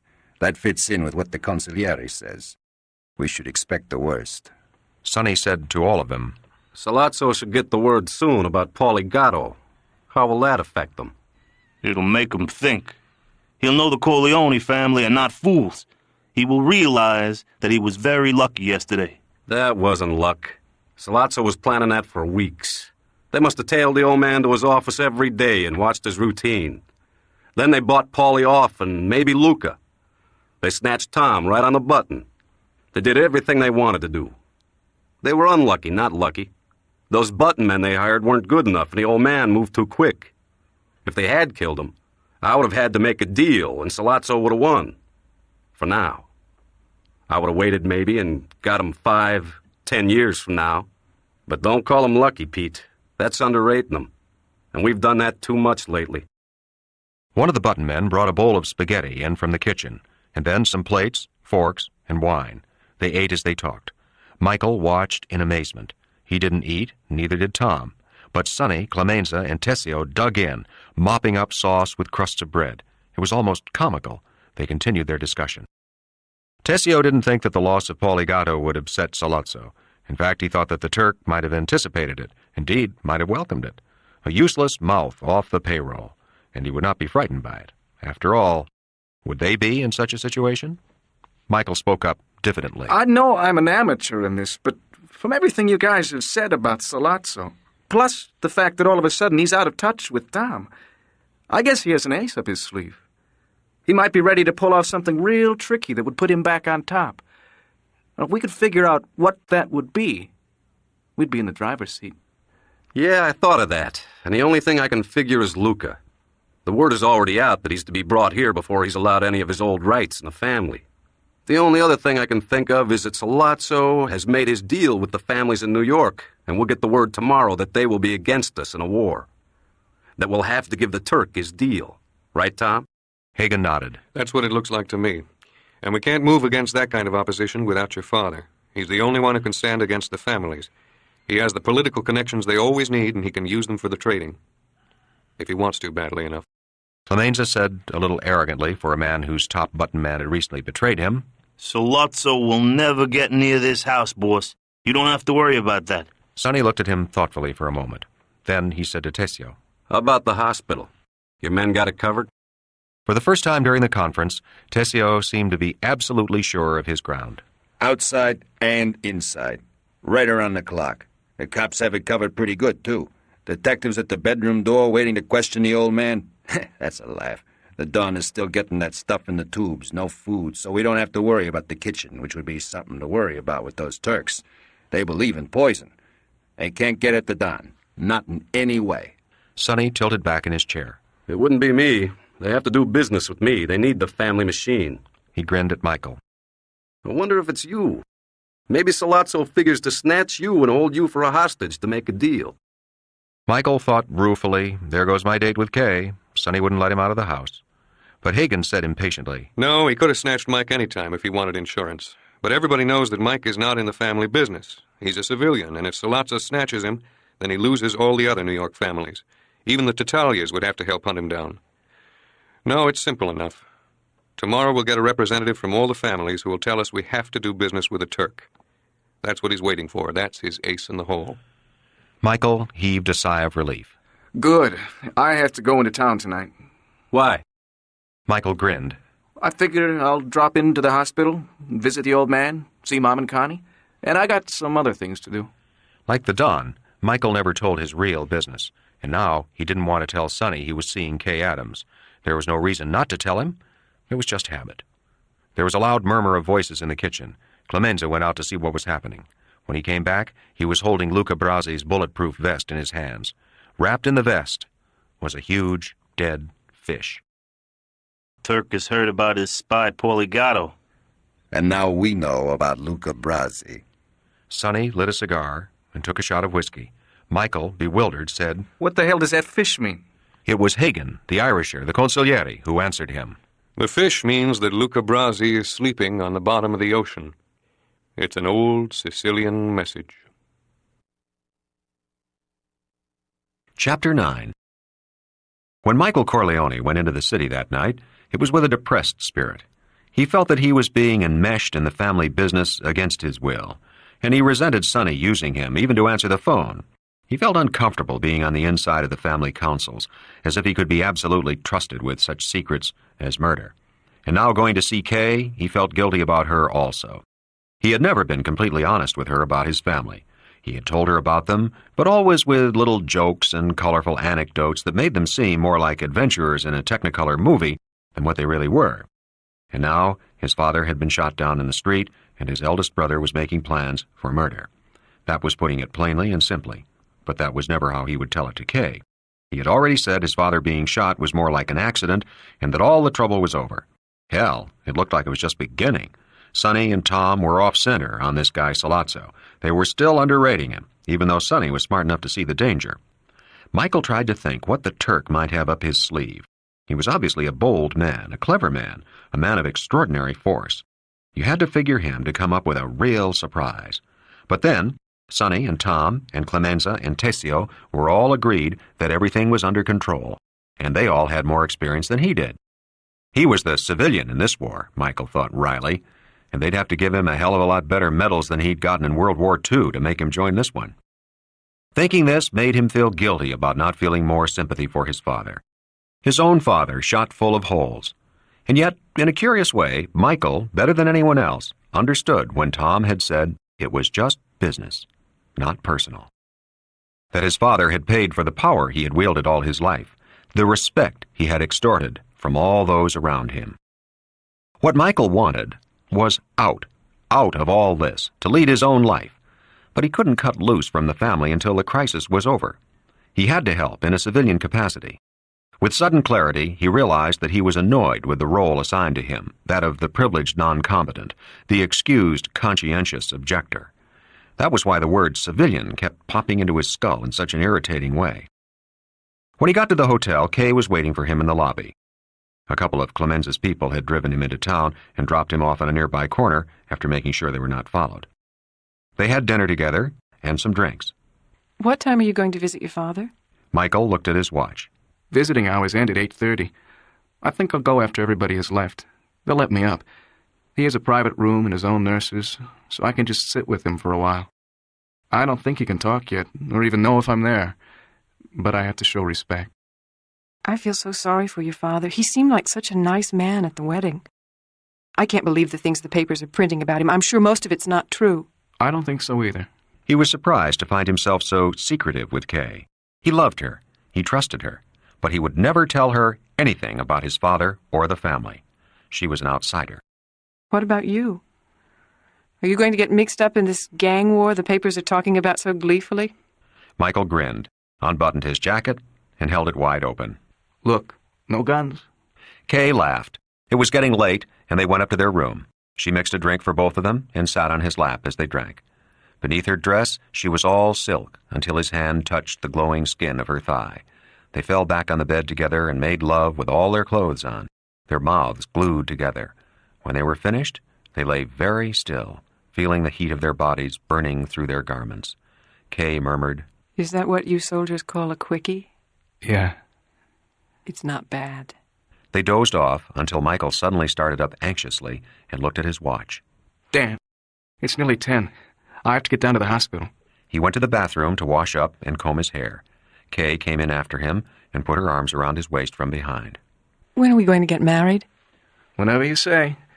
As soon as this family thing quiets down and my old man gets better. I think you'd better explain things to your parents, though. What should I explain? Michael ran the comb through his hair. Just say that you've met a brave, handsome guy of Italian descent, top marks at Dartmouth, Distinguished Service Cross during the war, plus the Purple Heart, honest, hard-working, but his father is a mafia chief who has to kill bad people, sometimes bribe high government officials, and in his line of work gets shot full of holes himself. But that has nothing to do with his honest, hard-working son. Do you think you remember all that? Kay let go his body and leaned against the door of the bathroom. Is he really... Well, does he really... She paused. Kill people? Michael finished combing his hair. I don't really know. Nobody really knows. But I wouldn't be surprised. Before he went out the door, she asked, "When will I see you again?" Michael kissed her. I want you to go home and think things over in that little hick town of yours. I don't want you to get mixed up in this business in any way. After the Christmas holidays, I'll be back at school and we'll get together up in Hanover. Okay? Okay. She watched him go out the door, saw him wave before he stepped into the elevator. She had never felt so close to him, never so much in love, and if someone had told her she would not see Michael again until 3 years passed, she would not have been able to bear the anguish of it. When Michael got out of the cab in front of the French hospital, he was surprised to see that the street was completely deserted. When he entered the hospital, he was even more surprised to find the lobby empty. Damn it, what the hell were Clemenza and Tessio doing? Sure, they never went to West Point, but they knew enough about tactics to have outposts. A couple of their men should have been in the lobby, at least. Even the latest visitors had departed. It was almost 10:30 at night. Michael was tense and alert now. He didn't bother to stop at the information desk. He already knew his father's room number up on the 4th floor. He took the self-service elevator. Oddly enough, nobody stopped him until he reached the nurse's station on the 4th floor. But he strode right past her query and on to his father's room. There was no one outside the door. Where the hell were the 2 detectives who were supposed to be waiting around to guard and question the old man? Where the hell were Tessio and Clemenza's people? Could there be someone inside the room? But the door was open. Michael went in. There was a figure in the bed, and by the December moonlight, straining through the window, Michael could see his father's face. Even now it was impassive. The chest heaved shallowly with his uneven breath. Tubes hung from steel gallows beside the bed and ran into his nose. On the floor was a glass jar receiving the poisons emptied from his stomach by other tubes. Michael stayed there for a few moments to make sure his father was all right, then backed out of the room. He told the nurse, "My name is Michael Corleone. I just want to sit with my father. What happened to the detectives that were supposed to be guarding him?" The nurse was a pretty young thing with a great deal of confidence in the power of her office. "Oh, your father just had too many visitors. It interfered with the hospital service. The police came and made them all leave about 10 minutes ago, and then just 5 minutes ago I had to call the detectives to the phone for an emergency alarm from their headquarters, and then they left too. But don't worry, I look in on your father often, and I can hear any sound from his room. That's why we leave the doors open." "Thank you. I'll sit with him for a little while, okay?" She smiled at him. "Just for a little bit, and then I'm afraid you'll have to leave. It's the rules, you know. Michael went back into his father's room. He took the phone from its cradle and got the hospital operator to give him the house in Long Beach. The phone in the corner office room. Sonny answered. Sonny, I'm down at the hospital. I came down late. Sonny, there's nobody here. None of Tessio's people, no detectives at the door. The old man was completely unprotected. His voice was trembling. There was a long silence, and then Sonny's voice came, low and impressed. This is Sollazzo's move you were talking about. That's what I figured, too. But how did he get the cops to clear everybody out, and where did they go? What happened to Tessio's men? Jesus Christ, has that bastard Sollazzo got the New York Police Department in his pocket, too? Take it easy, kid. Sonny's voice was soothing. We got lucky again with you going to visit the hospital so late. Stay in the old man's room. Lock the door from the inside. I'll have some men there inside of 15 minutes, soon as I make some calls. Just sit tight and don't panic. Okay, kid? I won't panic. For the first time, since it had all started, he felt a furious anger rising in him, a cold hatred for his father's enemies. He hung up the phone and rang the buzzer for the nurse. He decided to use his own judgment and disregard Sonny's orders. When the nurse came in, he said, I don't want you to get frightened, but we have to move my father right away, to another room or another floor. Can you disconnect all these tubes so we can wheel the bed out? Well, that's ridiculous. We have to get permission from the doctor. Michael spoke very quickly. You've read about my father in the papers. You've seen that there's no one here tonight to guard him. Now, I've just gotten word some men will come into the hospital to kill him. Please believe me and help me. He could be extraordinarily persuasive when he wanted to be. We don't have to disconnect the tubes. We can wheel the stand with the bed. Do you have an empty room? At the end of the hall.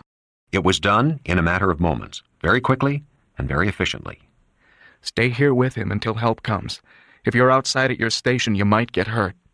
At that moment, he heard his father's voice from the bed, hoarse but full of strength. Michael? Is it you? What happened? What is it? Michael leaned over the bed. He took his father's hand in his. It's Mike. Don't be afraid. Now listen, don't make any noise at all, especially if somebody calls out your name. Some people want to kill you, understand? But I'm here, so don't be afraid. Don Corleone, still not fully conscious of what had happened to him the day before, in terrible pain, yet smiled benevolently on his youngest son, wanting to tell him, but it was too much effort. Why should I be afraid now? Strange men have come to kill me ever since I was 12 years old. Chapter 10. The hospital was small and private, with just one entrance. Michael looked through the window down into the street. There was a curved courtyard that had steps leading down into the street, and the street was empty of cars. But whoever came into the hospital would have to come through that entrance. He knew he didn't have much time, so he ran out of the room and down the 4 flights and through the wide doors of the ground floor entrance. Off to the side, he saw the ambulance yard, and there was no car there, no ambulances either. Michael stood on the sidewalk outside the hospital and lit a cigarette. He unbuttoned his coat and stood in the light of a lamppost so that his features could be seen. A young man was walking swiftly down from 9th Avenue, a package under his arm. The young man wore a combat jacket and had a heavy shock of black hair. His face was familiar when he came under the lamplight, but Michael could not place it. But the young man stopped in front of him and put out his hand, saying in a heavy Italian accent, Don Michael, do you remember me? Enzo, the baker's helper to Nazarene at the Penitera, his son-in-law. Your father saved my life by getting the government to let me stay in America. Michael shook his hand. He remembered him now. I've come to pay my respects to your father. Will they let me into the hospital so late? Michael smiled and shook his head. No, but thanks anyway. I'll tell the Don you came. A car came roaring down the street, and Michael was instantly alert. Leave here quickly. There may be trouble. You don't want to get involved with the police. He saw the look of fear on the young Italian's face. Trouble with the police might mean being deported or refusal of citizenship.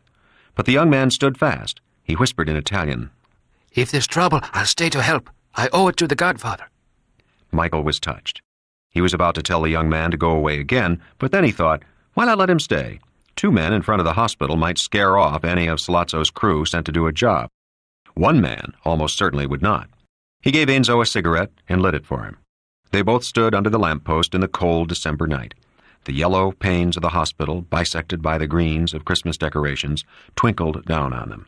They had almost finished their cigarettes when a long, low, black car turned into 30th Street from 9th Avenue and cruised toward them, very close to the curb. It almost stopped. Michael peered to see their faces inside, his body flinching involuntarily. The car seemed about to stop, then speeded forward. Somebody had recognized him. Michael gave Enzo another cigarette and noticed that the baker's hands were shaking. To his surprise, his own hands were steady. They stayed in the street, smoking, for what was no more than 10 minutes, when suddenly the night air was split by a police siren. A patrol car made a screaming turn from 9th Avenue and pulled up in front of the hospital. 2 more squad cars followed right behind it. Suddenly, the hospital entranceway was flooded with uniformed police and detectives. Michael heaved a sigh of relief. Good old Sonny must have gotten through right away. He moved forward to meet them. 2 huge, burly policemen grabbed his arms. Another frisked him. A massive police captain, gold braid on his cap, came up the steps, his men parting respectfully to leave a path. He was a vigorous man for his girth, and despite the white hair that peeked out of his cap, his face was beefy red. He came up to Michael. I thought I got all you guinea hoods locked up. Who the hell are you and what are you doing here? One of the cops standing beside Michael said, "He's clean, Captain." Michael didn't answer. He was studying this police captain, coldly searching his face, the metallic blue eyes. A detective in plain clothes said, "That's Michael Corleone, the Don's son." What happened to the detectives who were supposed to be guarding my father? Who pulled him off that detail? The police captain was choleric with rage. You fucking hood! Who the hell are you to tell me my business? I pulled him off. I don't give a shit how many Dago gangsters kill each other. If it was up to me, I wouldn't lift a finger to keep your old man from getting knocked off. Now get the hell out of here. Get out of this street, you punk, and stay out of this hospital when it's not visiting hours. Michael was still studying him intently. He was not angry at what this police captain was saying. His mind was racing furiously. Was it possible that Sollozzo had been in that first car and had seen him standing in front of the hospital? Was it possible that Sollozzo had then called this captain and said, "How come the Corleone's men are still around the hospital when I paid you to lock them up?" Was it possible that all had been carefully planned, as Sonny had said? Everything fitted in. Still cool, he said to the captain, "I'm not leaving this hospital until you put guards around my father's room." The captain didn't bother answering. He said to the detective standing behind him, "Phil, lock this punk up." "The kid is clean, Captain. He's a war hero. He's never been mixed up in the rackets. The papers could make us stink." The captain started to turn on the detective, his face red with fury. "God damn it, I said lock him up!" Michael, still thinking clearly, not angry, said with deliberate malice, "How much is the Turk paying you to set my father up, Captain?" The police captain turned to him. He said to the 2 burly patrolmen, "Hold him." Michael felt his arms pinned to his sides. He saw the captain's massive fist arching toward his face. He tried to weave away, but the fist caught him high on the cheekbone. A grenade exploded in his skull, his mouth filled with blood and small, hard bones that he realized were his teeth. He could feel the side of his head puff up as if it were filling with air. His legs were weightless, and he would have fallen if the 2 policemen had not held him up. But he was still conscious. The plainclothes detective had stepped in front of him to keep the captain from hitting him again. "Jesus Christ, Captain, you really hurt him." "I didn't touch him. He attacked me and he fell. You understand that? He resisted arrest." Through a red haze, Michael could see more cars pulling up to the curb. Men were getting out. One of them he recognized as Clemenza's lawyer, who was now speaking to the police captain, suavely and surely. The Corleone family has hired a firm of private detectives to guard Mr. Corleone. These men with me are licensed to carry firearms, Captain. If you arrest them, you'll have to appear before a judge in the morning and tell him why. The lawyer glanced at Michael. Do you want to prefer charges against whoever did this to you? Michael had trouble talking. His jaws wouldn't come together, but he managed to mumble, "I slipped. I slipped and fell." He saw the captain give him a triumphant glance, and he tried to answer that glance with a smile. At all costs, he wanted to hide the delicious, icy chilliness that controlled his brain, the surge of wintry, cold hatred that pervaded his body. He wanted to give no warning to anyone in this world as to how he felt at this moment, as the Don would not. Then he felt himself carried into the hospital, and he lost consciousness. When he woke up in the morning, he found that his jaw had been wired together, and that 4 of his teeth along the left side of his mouth were missing. Hagen was sitting beside his bed. "Did they drug me up?" "Yeah. They had to dig some bone fragments out of your gums, and they figured it'd be too painful. Besides, you were practically out anyway." Is there anything else wrong with me? No. Sonny wants you out at the Long Beach house. Think you can make it? Sure. Is the Don all right? Hagen flushed. I think we've solved the problem now. We have a firm of private detectives, and we have the whole area loaded. I'll tell you more when we get in the car. Clemenza was driving. Michael and Hagen sat in the back. Michael's head throbbed. So what the hell really happened last night? Did you guys ever find out? Sonny has an inside man, that Detective Phillips who tried to protect you. He gave us the scoop. The police captain, McCluskey, is a guy who's been on the take very heavy ever since he's been a patrolman. Our family has paid him quite a bit, and he's greedy and untrustworthy to do business with. But Sollozzo must have paid him a big price. McCluskey had all Tessio's men around and in the hospital arrested, right after visiting hours. It didn't help that some of them were carrying guns. Then McCluskey pulled the official guard detectives off the Don's door, claimed he needed them and that some other cops were supposed to go over and take their place, but they got their assignments bollocksed. Baloney. He was paid off to set the Don up. And Phillips said he's the kind of guy who'll try it again.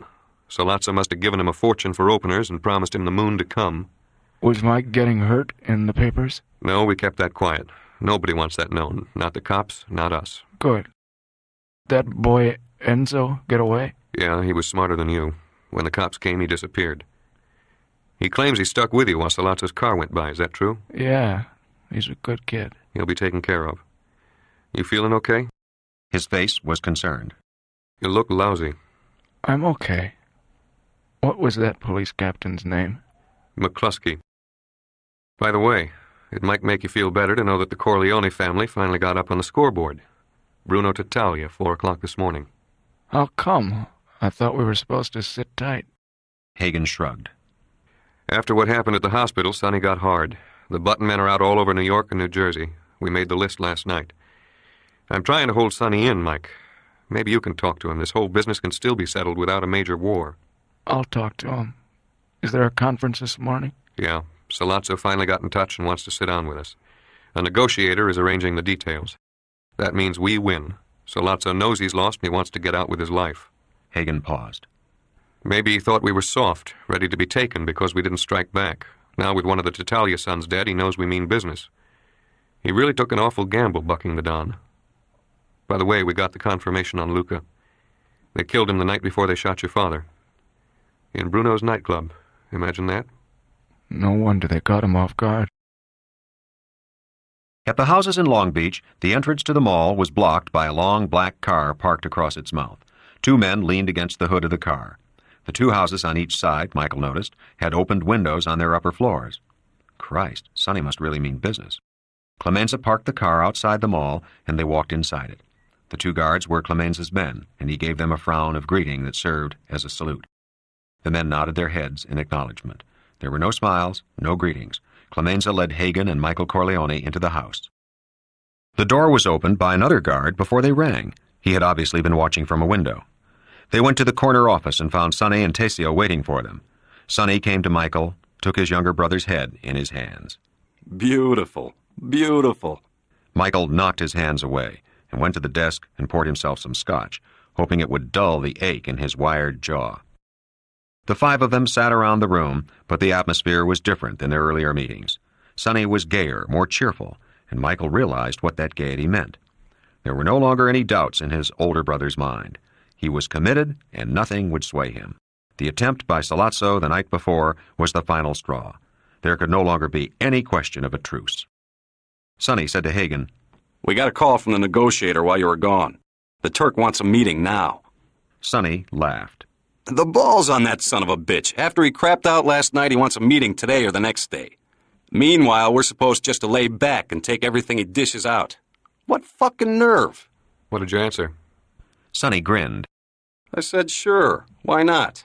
Anytime he says, I'm in no hurry. I've got 100 button men out on the street 24 hours a day. If Sollozzo shows one hair on his asshole, he's dead. Let them take all the time they want. Was there a definite proposal? Yeah. He wants us to send Mike to meet him to hear his proposition. The negotiator guarantees Mike's safety. Sollozzo doesn't ask us to guarantee his safety. He knows he can't ask that. No point. So the meeting will be arranged on his side. His people will pick Mike up and take Mike to the meeting place. Mike will listen to Sollozzo and then they'll turn him loose. but the meeting place is secret. The promise is the deal will be so good we can't turn it down. What about the Tatalias? What'll they do about Bruno? That's part of the deal. The negotiator says the Tattaglia family has agreed to go along with Sollazzo. They'll forget about Bruno Tattaglia. He pays for what they did to my father. One cancels out the other. Sonny laughed again. The nervy bastards. We should hear what they have to say. Sonny shook his head from side to side. No, consigliere, not this time. His voice held a faint trace of Italian accent. He was consciously mocking his father just to kid around. No more meetings. No more discussions. No more Sollazzo tricks. When the negotiator gets in touch with us again for our answer, I want you to give him one message. I want Sollazzo. If not, it's all-out war. We'll go to the mattresses and we'll put all the button men out on the street. Business will just have to suffer. The other families won't stand for an all-out war. It puts too much heat on everybody. Sonny shrugged. They have a simple solution. Give me Sollazzo, or fight the Corleone family. Sonny paused, then said roughly, No more advice on how to patch it up, Tom. The decision is made. Your job is to help me win. Understand? Hagen bowed his head. He was deep in thought for a moment. Then he said, I spoke to your contact in the police station. He says that Captain McCluskey is definitely on Sollazzo's payroll and for big money. Not only that, but McCluskey is going to get a piece of the drug operation. McCluskey has agreed to be Sollazzo's bodyguard. The Turk doesn't poke his nose out of his hole without McCluskey. When he meets Mike for the conference, McCluskey will be sitting beside him, in civilian clothes but carrying his gun. Now, what you have to understand, Sonny, is that while Sollazzo is guarded like this, he's invulnerable. Nobody has ever gunned down a New York police captain and gotten away with it. The heat in this town would be unbearable, what with the newspapers, the whole police department, the churches, everything.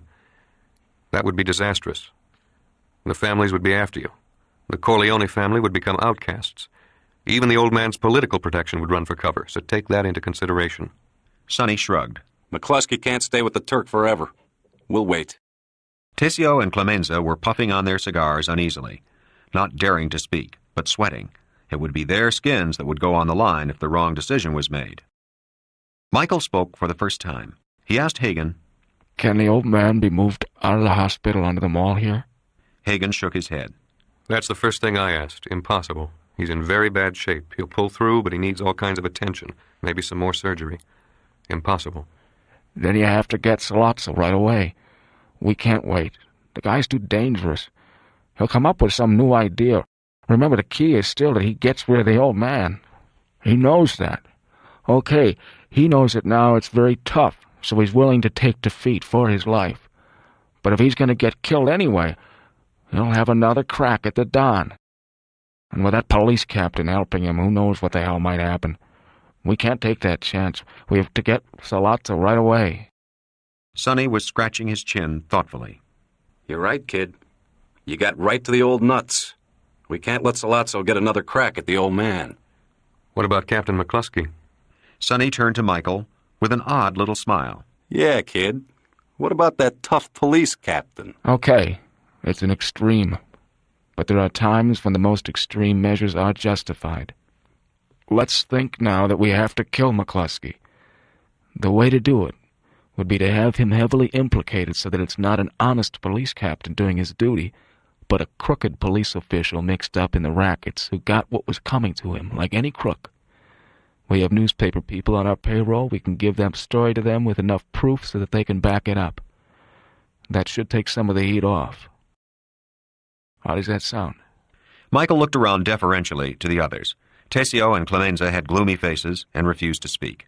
Sonny said with the same odd smile, Go on, kid, you're doing great. Out of the mouths of infants, as Don always used to say. Go ahead, Mike. Tell us more. Hagen was smiling too, a little, and averting his head. Michael flushed. Well, they want me to go to a conference with Sollazzo. It will be me, Sollazzo, and McCluskey all on our own. Set up the meeting for 2 days from now. Then get our informers to find out where the meeting will be held. Insist that it has to be a public place. That I'm not going to let them take me to any apartments or houses. Let it be a restaurant or a bar at the height of the dinner hour. Something like that, so that I'll feel safe. They'll feel safe, too. Even Sollazzo won't figure that we'll dare to gun the captain. They'll frisk me when I meet them, so I'll have to be clean then. Figure out a way you can get a weapon to me while I'm meeting them. Then I'll take both of them. All four heads turned and stared at him. Clemenza and Tessio were gravely astonished. Hagen looked a little sad, but not surprised. He started to speak and thought better of it. But Sonny, his heavy Cupid's face twitching with mirth, suddenly broke out in loud roars of laughter. It was deep belly laughter, not faking. He was really breaking up. He pointed a finger at Michael, trying to speak through gasps of mirth. You, the high-class college kid, you never wanted to get mixed up in a family business. Now you want to kill a police captain and a Turk just because you got your face smashed by McCluskey. You're taking it personal. It's just business and you're taking it personal. You want to kill these two guys just because you got slapped in the face? It was all a lot of crap. All these years, it was just a lot of crap. Clemenza and Tessio, completely misunderstanding, thinking that Sonny was laughing at his young brother's bravado for making such an offer, were also smiling broadly and a little patronizingly at Michael. Only Hagen warily kept his face impassive. Michael looked around at all of them, then stared at Sonny, who still couldn't stop laughing. You'll take both of them? Hey, kid, they won't give you medals. They put you in the electric chair, you know that? This is no hero business, kid. You don't shoot people from a mile away. You shoot when you see the whites of their eyes like we got taught in school, remember? You gotta stand right next to them and blow their heads off, and their brains get all over your nice Ivy League suit. How about that, kid? You want to do that just because some dumb cop slapped you around? He was still laughing. Michael stood up. You better stop laughing. The change in him was so extraordinary that the smiles vanished from the faces of Clemenza and Tessio. Michael was not tall or heavily built, but his presence seemed to radiate danger. In that moment, he was a reincarnation of Don Corleone himself. His eyes had gone a pale tan, and his face was bleached of color. He seemed at any moment about to fling himself on his older and stronger brother. There was no doubt that if he had had a weapon in his hands, Sonny would have been in danger. Sonny stopped laughing, and Michael said to him in a cold, deadly voice, Don't you think I can do it, you son of a bitch? Sonny had got over his laughing fit. I know you can do it. I wasn't laughing at what you said. I was just laughing at how funny things turn out. I always said you were the toughest one in the family, tougher than a Don himself. You were the only one who could stand off the old man. I remember you when you were a kid. What a temper you had then. Hell, you even used to fight me, and I was a lot older than you. And Freddie had to beat the shit out of you at least once a week. And now Sollozzo has you figured for the soft touch in the family, because you let McCluskey hit you without fighting back, and you wouldn't get mixed up in a family fight. He figures he got nothing to worry about if he meets you head-to-head. And McCluskey, too. He's got you figured for a yellow guinea. Sonny paused, and then said softly, But you're a Corleone after all, you son of a bitch. And I was the only one who knew it. I've been sitting here waiting for the last 3 days, ever since the old man got shot. Waiting for you to crack out of that Ivy League war hero bullshit character you've been wearing. I've been waiting for you to become my right arm so we could kill those fucks that are trying to destroy our father and our family. And all it took was a sock on a jaw. How do you like that? Sonny made a comical gesture, a punch. How do you like that? The tension had relaxed in the room. Mike shook his head. Sonny, I'm doing it because it's the only thing to do. I can't give Sollozzo another crack at the old man. I seem to be the only one who could get close enough to him, and I figured it out. I don't think you can get anybody else to knock off a police captain. Maybe you would do it, Sonny, but you have a wife and kids, and you have to run the family business until the old man is in shape. So that leaves me and Freddie. Freddie is in shock and out of action. Finally, that leaves just me. It's all logic. This sack on the jaw has nothing to do with it. Sonny came over and embraced him. I don't give a damn what your reasons are, just so long as you're with us now. And I'll tell you another thing. You're right all the way. Tom, what's your say? Hagen shrugged. The reasoning is solid. What makes it so is that I don't think the Turk is sincere about a deal. I think he'll still try to get at the Don. Anyway, on his past performance, that's how we have to figure him. So we try to get Sollozzo. We get him even if we have to get the police captain. But whoever does the job is going to get an awful lot of heat. Does it have to be Mike? I could do it. Hagen shook his head impatiently. Sollozzo wouldn't let you get within a mile of him if he had 10 police captains. And besides, you're the acting head of the family. You can't be risked. Hagen paused and said to Clemenza and Tessio, "Do either one of you have a top-button man, someone really special, who would take on this job? He wouldn't have to worry about money for the rest of his life." Clemenza spoke first. Nobody that Sollozzo wouldn't know would catch on right away. He'd catch on if me or Tessio went too. What about somebody really tough who hasn't made his rep yet? A good rookie? Both capo regimes shook their heads. Tessio smiled to take the sting out of his words. That's like bringing a guy up from the minors to pitch a World Series. It has to be Mike, for a million different reasons. Most important, they got him down as faggy. And he can do the job. I guarantee that. And that's important because this is the only shot we'll get at that sneaky bastard Turk. So now we have to figure out the best way to back him up. Tom, Clemenza, Tessio, find out where Sollozzo will take him for the conference. I don't care how much it costs. When we find that out, we can figure out how we can get a weapon into his hands. Clemenza, I want you to get him a really safe gun out of your collection. The coldest one you got. Impossible to trace. Try to make it short barrel with a lot of blasting power. It doesn't have to be accurate. He'll be right on top of him when he uses it. Mike, as soon as you've used the gun, drop it on the floor. Don't be caught with it on you. Clemenza, tape the barrel and the trigger with that special stuff you got so he won't leave prints. Remember, Mike, we can square everything. Witnesses and so forth. But if they catch you with the gun on you, we can't square that. We'll have transportation and protection, and then we'll make you disappear for a nice, long vacation until the heat wears off. You'll be gone a long time, Mike, but I don't want you saying goodbye to your girlfriend or even calling her. After it's all over and you're out of the country, I'll send her word that you're okay. Those are orders. Now stick with Clemenza and get used to handling the gun he picks out for you. Maybe even practice a little. We'll take care of everything else. Everything. Okay, kid? Again, Michael Corleone felt that delicious, refreshing chilliness all over his body. You didn't have to give me that crap about not talking to my girlfriend about something like this. What the hell did you think I was going to do, call her up to say goodbye? Okay, but you're still a rookie, so I spell things out. Forget it. With a grin, Michael said, "What the hell do you mean, a rookie? I listened to the old man just as hard as you did. How do you think I got so smart?" They both laughed. Hagen poured drinks for everyone. He looked a little glum. The statesman forced to go to war. The lawyer forced to go to law. Well, anyway, now we know what we're going to do. Chapter 11. Captain Mark McCluskey sat in his office, fingering 3 envelopes bulging with betting slips. He was frowning and wishing he could decode the notations on the slips. It was very important that he do so. The envelopes were the betting slips that his raiding parties had picked up when they had hit one of the Corleone family bookmakers the night before. Now, the bookmaker would have to buy back the slips so that players couldn't claim winners and wipe him out. It was very important for Captain McCluskey to decode the slips because he didn't want to get cheated when he sold the slips back to the bookmaker.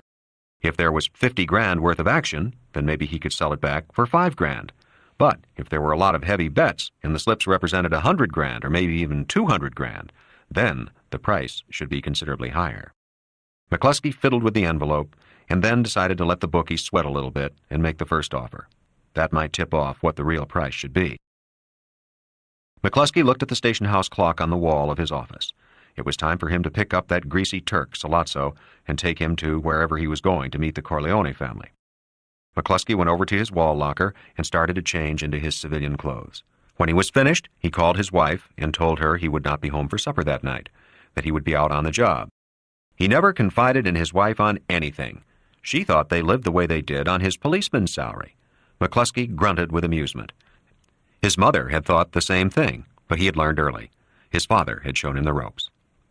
His father had been a police sergeant, and every week father and son had walked through the precinct, and McCluskey Sr. had introduced his 6-year-old son to the storekeepers, saying, "And this is my little boy." The storekeepers would shake his hand and compliment him extravagantly and ring open their cash registers to give the little boy a gift of $5 or $10. At the end of the day, little Mark McCluskey would have all the pockets of his suit stuffed with paper money, would feel so proud that his father's friends liked him well enough to give him a present every month they saw him. Of course, his father put the money in the bank for him, for his college education. and little Mark got at most a 50-cent piece for himself. Then, when Mark got home and his policeman uncles asked him what he wanted to be when he grew up, and he would lisp childishly, a policeman, they would all laugh uproariously. And of course, later on, though his father wanted him to go to college first, he went right from high school to studying for the police force. He had been a good cop, a brave cop. The tough young punks terrorizing street corners fled when he approached, and finally vanished from his beat altogether. He was a very tough cop, and a very fair one. He never took his son around to the storekeepers to collect his money presents for ignoring garbage violations and parking violations. He took the money directly into his own hand. Direct because he felt he earned it. He never ducked into a movie house or goofed off into restaurants when he was on foot patrol, as some of the other cops did, especially on winter nights. He always made his rounds. He gave his stores a lot of protection, a lot of service. When winos and drunks filtered up from the Bowery to panhandle on his beat, he got rid of them so roughly that they never came back. The tradespeople in his precinct appreciated it, and they showed their appreciation. He also obeyed the system. The bookies in his precinct knew he would never make trouble to get an extra payoff for himself, that he was content for his share of the station house bag. His name was on the list with the others, and he never tried to make extras. He was a fair cop who took only clean graft, and his rise in the police department was steady, if not spectacular. During this time, he was raising a large family of 4 sons, none of whom became policemen. They all went to Fordham University, and since by that time Mark McCluskey was rising from sergeant to lieutenant and finally to captain, they lacked for nothing. It was at this time that McCluskey got the reputation for being a hard bargainer. The bookmakers in his district paid more protection money than the bookmakers in any other part of the city. But maybe that was because of the expense of putting 4 boys through college. McCluskey himself felt there was nothing wrong with clean graft. Why the hell should his kids go to CCNY or a cheap southern college just because the police department didn't pay its people enough money to live on and take care of their families properly with? He protected all these people with his life, and his record showed his citations for gun duels with stick-up men on his beat, strong-arm protection guys, would-be pimps. He had hammered them into the ground. He had kept his little corner of the city safe for ordinary people, and he sure as hell was entitled to more than his lousy 1 C-note a week. But he wasn't indignant about his low pay. He understood that everybody had to take care of themselves. Bruno Tattaglia was an old friend of his. Bruno had gone to Fordham with one of his sons, and then Bruno had opened his nightclub, and whenever the McCluskey family spent an infrequent night on the town, they could enjoy the cabaret with liquor and dinner on the house. On New Year's Eve, they received engraved invitations to be guests of the management, and always received one of the best tables. Bruno always made sure they were introduced to the celebrities who performed in his club, some of them famous singers and Hollywood stars. Of course, sometimes he asked a little favor, like getting an employee with a record cleared for a cabaret work license, usually a pretty girl with a police dossier as a hustler or roller. McCluskey would be glad to oblige. McCluskey made it a policy never to show that he understood what other people were up to. When Sollozzo had approached him with a proposition to leave old man Corleone uncovered in the hospital, McCluskey didn't ask why. He asked price. When Sollozzo said 10 grand, McCluskey knew why. He didn't hesitate. Corleone was one of the biggest mafia men in the country, with more political connections than Capone had ever had. Whoever knocked him off would be doing the country a big favor. McCluskey took the money in advance and did the job. When he received a call from Sollozzo that there were still 2 of Corleone's men in front of the hospital, he had flown into a rage. He had locked up all of Tessio's men. He had pulled the detective guards off the door of Corleone's hospital room. And now, being a man of principle, he would have to give back the 10 grand, money he had already earmarked to ensure the education of his grandchildren. It was in that rage that he had gone to the hospital and struck Michael Corleone. But it had all worked out for the best. He had met with Sollozzo in the Tattaglia nightclub, and they had made an even better deal. Again, McCluskey didn't ask questions, since he knew all the answers. He just made sure of his price. It never occurred to him that he himself could be in any danger. That anyone would consider, even for a moment, killing a New York City police captain was too fantastic. The toughest hood in the mafia had to stand still if the lowliest patrolman decided to slap him around. There was absolutely no percentage in killing cops, because then, all of a sudden, a lot of hoods were killed resisting arrest or escaping the scene of a crime, and who the hell was going to do anything about that? McCluskey sighed and got ready to leave the station house. Problems, always problems. His wife's sister in Ireland had just died after many years of fighting cancer, and that cancer had cost him a pretty penny. Now the funeral would cost him more. His own uncles and aunts in the old country needed a little help now and then to keep their potato farms, and he sent the money to do the trick. He didn't begrudge it, and when he and his wife visited the old country, they were treated like a king and queen. Maybe they would go again this summer, now that the war was over, and with all this extra money coming in. McCluskey told his patrolman clerk where he would be if he was needed. He did not feel it necessary to take any precautions. He could always claim Sollozzo was an informer he was meeting. Outside the station house, he walked a few blocks and then caught a cab to the house where he would meet with Sollozzo. It was Tom Hagen who had to make all the arrangements for Michael's leaving the country. His false passport, his seaman's card, his berth on an Italian freighter that would dock in a Sicilian port. Emissaries were sent that very day by plane to Sicily to prepare a hiding place with the mafia chief in the hill country. Sonny arranged for a car and an absolutely trustworthy driver to be waiting for Michael when he stepped out of the restaurant where the meeting would be held with Sollozzo. The driver would be Tessio himself, who had volunteered for the job. It would be a beat-up-looking car, but with a fine motor. It would have phony license plates, and the car itself would be untraceable. It had been saved for a special job requiring the best. Michael spent the day with Clemenza, practicing with a small gun that would be gotten to him. It was a .22 filled with soft-nosed bullets that made pinpricks going in and left insulting, gaping holes when they exited from the human body. He found that it was accurate up to 5 of his steps away from a target. After that, the bullets might go anywhere. The trigger was tight, but Clemenza worked on this with some tools so that it pulled easier. They decided to leave it noisy. They didn't want an innocent bystander misunderstanding the situation and interfering out of ignorant courage. The report of the gun would keep them away from Michael. Clemenza kept instructing him during the training session. Drop the gun as soon as you finish using it. Just let your hand drop to your side and the gun slip out. Nobody will notice. Everybody will think you're still armed. They'll be staring at your face. Walk out of the place very quickly, but don't run. Don't look anybody directly in the eye, but don't look away from them either. Remember, they'll be scared of you. Believe me, they'll be scared of you. Nobody will interfere. As soon as you're outside, Tessio will be in the car waiting for you. Get in and leave the rest to him. Don't be worried about accidents. You'd be surprised how well his affairs go. Now, put this hat on and let's see how you look. He clapped a gray fedora on Michael's head. Michael, who never wore a hat, grimaced. Clemenza reassured him. It helps against identification, just in case. Mostly, it gives witnesses an excuse to change their identification when we make them see the light. Remember, Mike, don't worry about prints.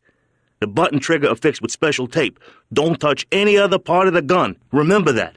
Has Sonny found out where Sollozzo was taking me? Clemenza shrugged. Not yet. Sollozzo's being very careful. But don't worry about him harming you. The negotiator stays in our hands until you come back safe. If anything happens to you, the negotiator pays. Why the hell should he stick his neck out? He gets a big fee, a small fortune. Also, he is an important man in the families. He knows Sollozzo can't let anything happen to him. Your life is not worth the negotiator's life to Sollozzo. Very simple. You'll be safe, all right. We're the ones who catch hell afterwards. How bad will it be? Very bad. It means an all-out war with the Tattaglia family against the Corleone family. Most of the others will line up with the Tattaglias. The sanitation department will be sweeping up a lot of dead bodies this winter. He shrugged. These things have to happen once every 10 years or so. Gets rid of the bad blood. And then, if we let them push us around on the little things, they'll want to take over everything. You gotta stop them at the beginning, like they should have stopped Hitler at Munich. They should never let him get away with that. They were just asking for big trouble when they let him get away with that. Michael had heard his father say the same thing before, only in 1939, before the war actually started. If the families had been running the State Department, there would never have been World War II, he thought with a grin. They drove back to the mall and to the Don's house, where Sonny still made his headquarters. Michael wondered how long Sonny could stay cooped up in the safe territory of the mall.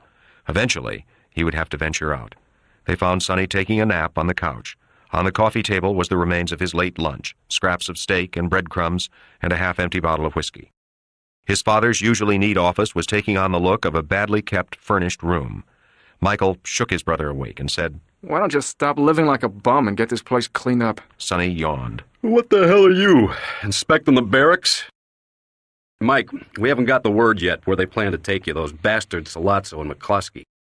If we don't find that out, how the hell are we going to get that gun to you? Can I carry it on me? Maybe they won't frisk me. And even if they do, maybe they'll miss it if we're smart enough. And even if they find it, so what? But just take it off me, no harm done. Sonny shook his head. Nah, we have to make this a sure hit on that bastard Salazzo. Remember, get him first if you possibly can. McCluskey is slower and dumber. You should have plenty of time to take him. Did Clemenza tell you to be sure to drop the gun? 1,000,000 times. Sonny got up from the sofa and stretched. How does your jaw feel, kid? Lousy. The left side of his face ached, except those parts that felt numb because of the drugged wire holding it together. He took the bottle of whiskey from the table and swigged directly from it. The pain eased. Easy, Mike. Now is no time to get slowed up by booze. Oh, Christ, Sonny, stop playing the big brother. I've been in combat against tougher guys in Salazzo and under worse conditions. Where the hell are his mortars? Has he got air cover? Heavy artillery? Landmines? He's just a wise son of a bitch with a big-wheeled cop sidekick. Once anybody makes up their mind to kill him, there's no other problem. That's the hard part, making up your mind. They'll never know what hit him. Tom Hagen came into the room. He greeted them with a nod and went directly to the falsely listed telephone. He called a few times and then shook his head at Sonny. Not a whisper. Salazzo is keeping it to himself as long as he can. The phone rang. Sonny answered it, and he held up a hand as if to signal for quiet, though no one had spoken. He jotted some notes down on a pad, and then said, "Okay, he'll be there," and hung up the phone. Sonny was laughing. That son of a bitch Salazzo. He really is something. Here's the deal. At 8 tonight, he and Captain McCluskey pick up Mike in front of Jack Dempsey's bar on Broadway. They go someplace to talk. And get this. Mike and Salazzo talk in Italian, so that the Irish cop don't know what the hell they are talking about. He even tells me, don't worry. He knows McCluskey doesn't know one word in Italian unless it's soldi. And he's checked you out, Mike, and knows you can understand Sicilian dialect. I'm pretty rusty, but we won't talk long. We don't let Mike go until we have the negotiator. Is that arranged? Clemenza nodded. The negotiator's at my house playing pinochle with 3 of my men. They wait for a call from me before they let him go. Sonny sank back in the leather armchair. Now how the hell do we find out the meeting place? Tom, we've got informers with the Tattaglia family. How come they haven't given us the word? Hagen shrugged. Salazzo is really damn smart. He's playing this close to the vest, so close that he's not using any men as a cover. He figures the captain will be enough and that security is more important than guns. He's right, too. We'll have to put a tail on Mike and hope for the best. Sonny shook his head. Nah, anybody can lose a tail when they really want to. That's the first thing they'll check out. By this time, it was 5 in the afternoon. Sonny, with a worried look on his face, said, Maybe we should just let Mike blast whoever's in the car when it tries to pick him up. Hagen shook his head. What if Salazzo is not in the car? We've tipped our hand for nothing. Damn it, we have to find out where Salazzo is taking him. Clemenza put in, Maybe we should start trying to figure why he's making it such a big secret. Because it's the percentage. Why should he let us know anything if he can prevent it? Besides, he smells danger. He must be leery as hell, even with that police captain for his shadow. Hagen snapped his fingers. That detective, that guy Phillips. Why don't you give him a ring, Sonny? Maybe he can find out where the hell the captain can be reached. It's worth a try. McCluskey won't give a damn who knows where he's going. Sonny picked up the phone and dialed a number. He spoke softly into the phone, then hung up. He'll call us back. They waited for nearly another 30 minutes, and then the phone rang. It was Phillips. Sonny jotted something down on his pad and then hung up. His face was taut. I think we've got it. Captain McCluskey always has to leave word on where it can be reached. From 8 to 10 tonight, he'll be at the Luna Azur up in the Bronx. Anybody know it? I do. It's perfect for us. A small family place with big booths, where people can talk in private, good food. Everybody minds their own business. Perfect. He leaned over Sonny's desk and arranged stubbed-out cigarettes into map figures. This is the entrance. Mike, when you finish, just walk out and turn left, then turn the corner. I'll spot you and put on my headlights and catch you on the fly. If you have any trouble, yell, and I'll try to come in and get you out. Clemenza, you gotta work fast. Send somebody up there to plant the gun. They got an old-fashioned toilet with a space between the water container and the wall. Have your man tape the gun behind there. Mike, after they frisk you in the car and find you're clean, they won't be too worried about you. In the restaurant, wait a bit before you excuse yourself. No, better still, ask permission to go. Act a little in trouble first. Very natural. They can't figure anything. But when you come out again, don't waste any time. Don't sit down again at the table. Start blasting. And don't take chances. In the head, 2 shots apiece, and out as fast as your legs can travel. Sonny had been listening judiciously. He told Clemenza, I want somebody very good, very safe to plant that gun. I don't want my brother coming out of that toilet with just his dick in his hand. The gun will be there. Okay. Everybody get rolling. Tessio and Clemenza left. Tom Hagen said, Sonny, should I drive Mike down to New York? No, I want you here. When Mike finishes, then our work begins, and I'll need you. Have you got those newspaper guys lined up? Hagen nodded. I'll be feeding him info as soon as things break. Sonny got up and came to stand in front of Michael. He shook his hand. Okay, kid. You're on. I'll square it with Mom you're not seeing her before you left. And I'll get a message to your girlfriend when I think the time is right, okay? Okay. How long do you think before I can come back? At least a year. The Don might be able to work faster than that, Mike, but don't count on it. The time element hinges on a lot of factors. How well we can plant stories with the newsmen. How much the police department wants to cover up. How violently the other families react. There's going to be a hell of a lot of heat and trouble. That's the only thing we can be sure of. Michael shook Hagen's hand. Do your best. I don't want to do another 3-year stretch away from home. It's not too late to back out, Mike. We can get somebody else. We can go back over our alternatives. Maybe it's not necessary to get rid of Sollozzo. Michael laughed. We can talk ourselves into any viewpoint, but we figured it right the first time. I've been riding the gravy train all my life. About time I paid my dues. You shouldn't let that broken jaw influence you. McCluskey's a stupid man, and it was business, not personal. For the second time, he saw Michael Corleone's face freeze into a mask that resembled uncannily the Don's. Tom, don't let anybody kid you. It's all personal, every bit of business. Every piece of shit every man has to eat every day of his life is personal. They call it business, okay, but it's personal as hell. You know where I learned that from? The Don, my old man, the Godfather. If a bolt of lightning hit a friend of his, the old man would take it personal. He took my going into the Marines personal. That's what makes him great. The great Don. He takes everything personal. Like God. He knows every feather that falls from the tail of a sparrow, or however the hell it goes, right, huh? And you know something? Accidents don't happen to people who take accidents as a personal insult. So I came late. Okay, but I'm coming all the way, damn right. I take that broken jaw personal, damn right. I take Sollozzo trying to kill my father personal. He laughed. Tell the old man I learned it all from him, and that I'm glad I had this chance to pay him back for all he did for me. He was a good father. He paused, and then he said thoughtfully to Hagen, You know, I can never remember him hitting me, or Sonny, or Freddie. And of course Connie, he wouldn't even yell at her. And tell me the truth, Tom. How many men do you figure the Don killed, or had killed? Tom Hagen turned away. I'll tell you one thing you didn't learn from him, talking the way you're talking now. There are things that have to be done, and you do them, and you never talk about them. You don't try to justify them. They can't be justified. You just do them. Then you forget it. Michael Corleone frowned. Mr. Consigliere, you agree that it's dangerous to the Don and our family to let Sollozzo live? Yes. Okay. Then I have to kill him. Michael Corleone stood in front of Jack Dempsey's restaurant on Broadway and waited for his pickup. He looked at his watch. It said 5 minutes to 8. Sollozzo was going to be punctual. Michael had made sure he was there in plenty of time. He had been waiting 15 minutes. All during the ride from Long Beach into the city, he had been trying to forget what he had said to Hagen.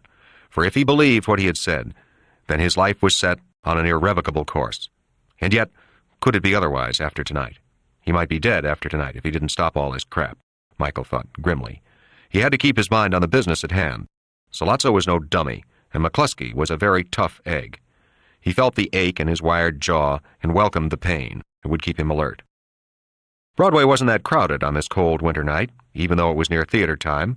Michael flinched as a long black car pulled up to the curb, and the driver, leaning over, opened the front door and said, "Get in, Mike." He didn't know the driver, a young punk with slick black hair and an open shirt, but he got in. In the back seat were Captain McCluskey and Sollozzo. Sollozzo reached a hand over the back of the seat, and Michael shook it. The hand was firm, warm, and dry. I'm glad you came, Mike. I hope we can straighten everything out. All this is terrible. It's not the way I wanted things to happen at all. It should never have happened. I hope we can settle things tonight. I don't want my father bothered anymore. He won't be. I swear to you by my children, he won't be. Just keep an open mind when we talk. I hope you're not a hothead like your brother, Sonny. It's impossible to talk business with him. Captain McCluskey grunted. He's a good kid. He's all right. He leaned over to give Michael an affectionate pat on the shoulder. I'm sorry about the other night, Mike. I'm getting too old for my job, too grouchy. I guess I'll have to retire pretty soon. Can't stand the aggravation. All day I get aggravation. You know how it is. Then, with a doleful sigh, he gave Michael a thorough frisk for a weapon. Michael saw a slight smile on the driver's lips. The car was going west with no apparent attempt to elude any trailers. It went up on the West Side Highway, speeding in and out of traffic. Anyone following would have had to do the same. Then, to Michael's dismay, it took the exit for the George Washington Bridge. They were going over to New Jersey. Whoever had given Sonny the info on where the meeting was to be held had given him the wrong dope. The car threaded through the bridge approaches and then was on it, leaving the blazing city behind. Michael kept his face impassive. Were they going to dump him into the swamps, or was it just a last-minute change in meeting place by the wily Sollozzo? But when they were nearly all the way across, the driver gave the wheel a violent twist. The heavy automobile jumped into the air when it hit the divider and bounced over into the lanes going back to New York City. Both McCluskey and Sollozzo were looking back to see if anyone had tried doing the same thing. The driver was really hitting it back to New York, and then they were off the bridge and going toward the East Bronx. They went through side streets with no cars behind them. By this time, it was nearly 9 o'clock. They had made sure there was no one on their tail. Sollozzo lit up a cigarette after offering his pack to McCluskey and Michael, both of whom refused. Sollozzo said to the driver, "Nice work. I'll remember it." 10 minutes later, the car pulled up in front of a restaurant in a small Italian neighborhood. There was no one on the streets, and because of the lateness of the hour, only a few people were still at dinner. Michael had been worried that the driver would come in with them, but he stayed outside with his car. The negotiator had not mentioned a driver. Nobody had. Technically, Sollozzo had broken the agreement by bringing him along, but Michael decided not to mention it, knowing they would think he would be afraid to mention it, afraid of ruining the chances for the success of the parley. The three of them sat at the only round table, Sollozzo refusing a booth.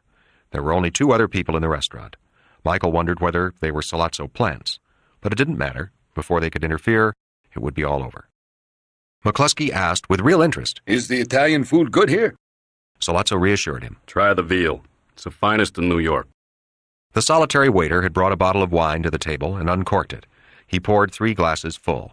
Surprisingly, McCluskey did not drink. I must be the only Irishman who don't take the booze. I've seen too many good people get in trouble because of the booze.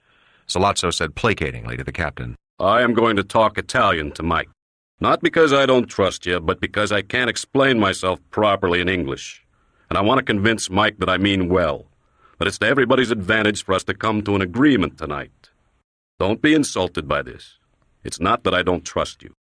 Captain McCluskey gave them both an ironic grin. "Sure. You two go right ahead. I'll concentrate on my veal and spaghetti."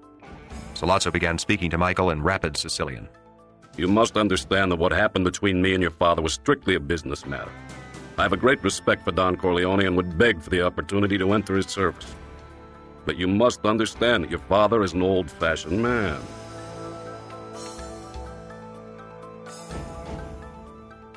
This is the end of disc number 4. Please insert disc number 5.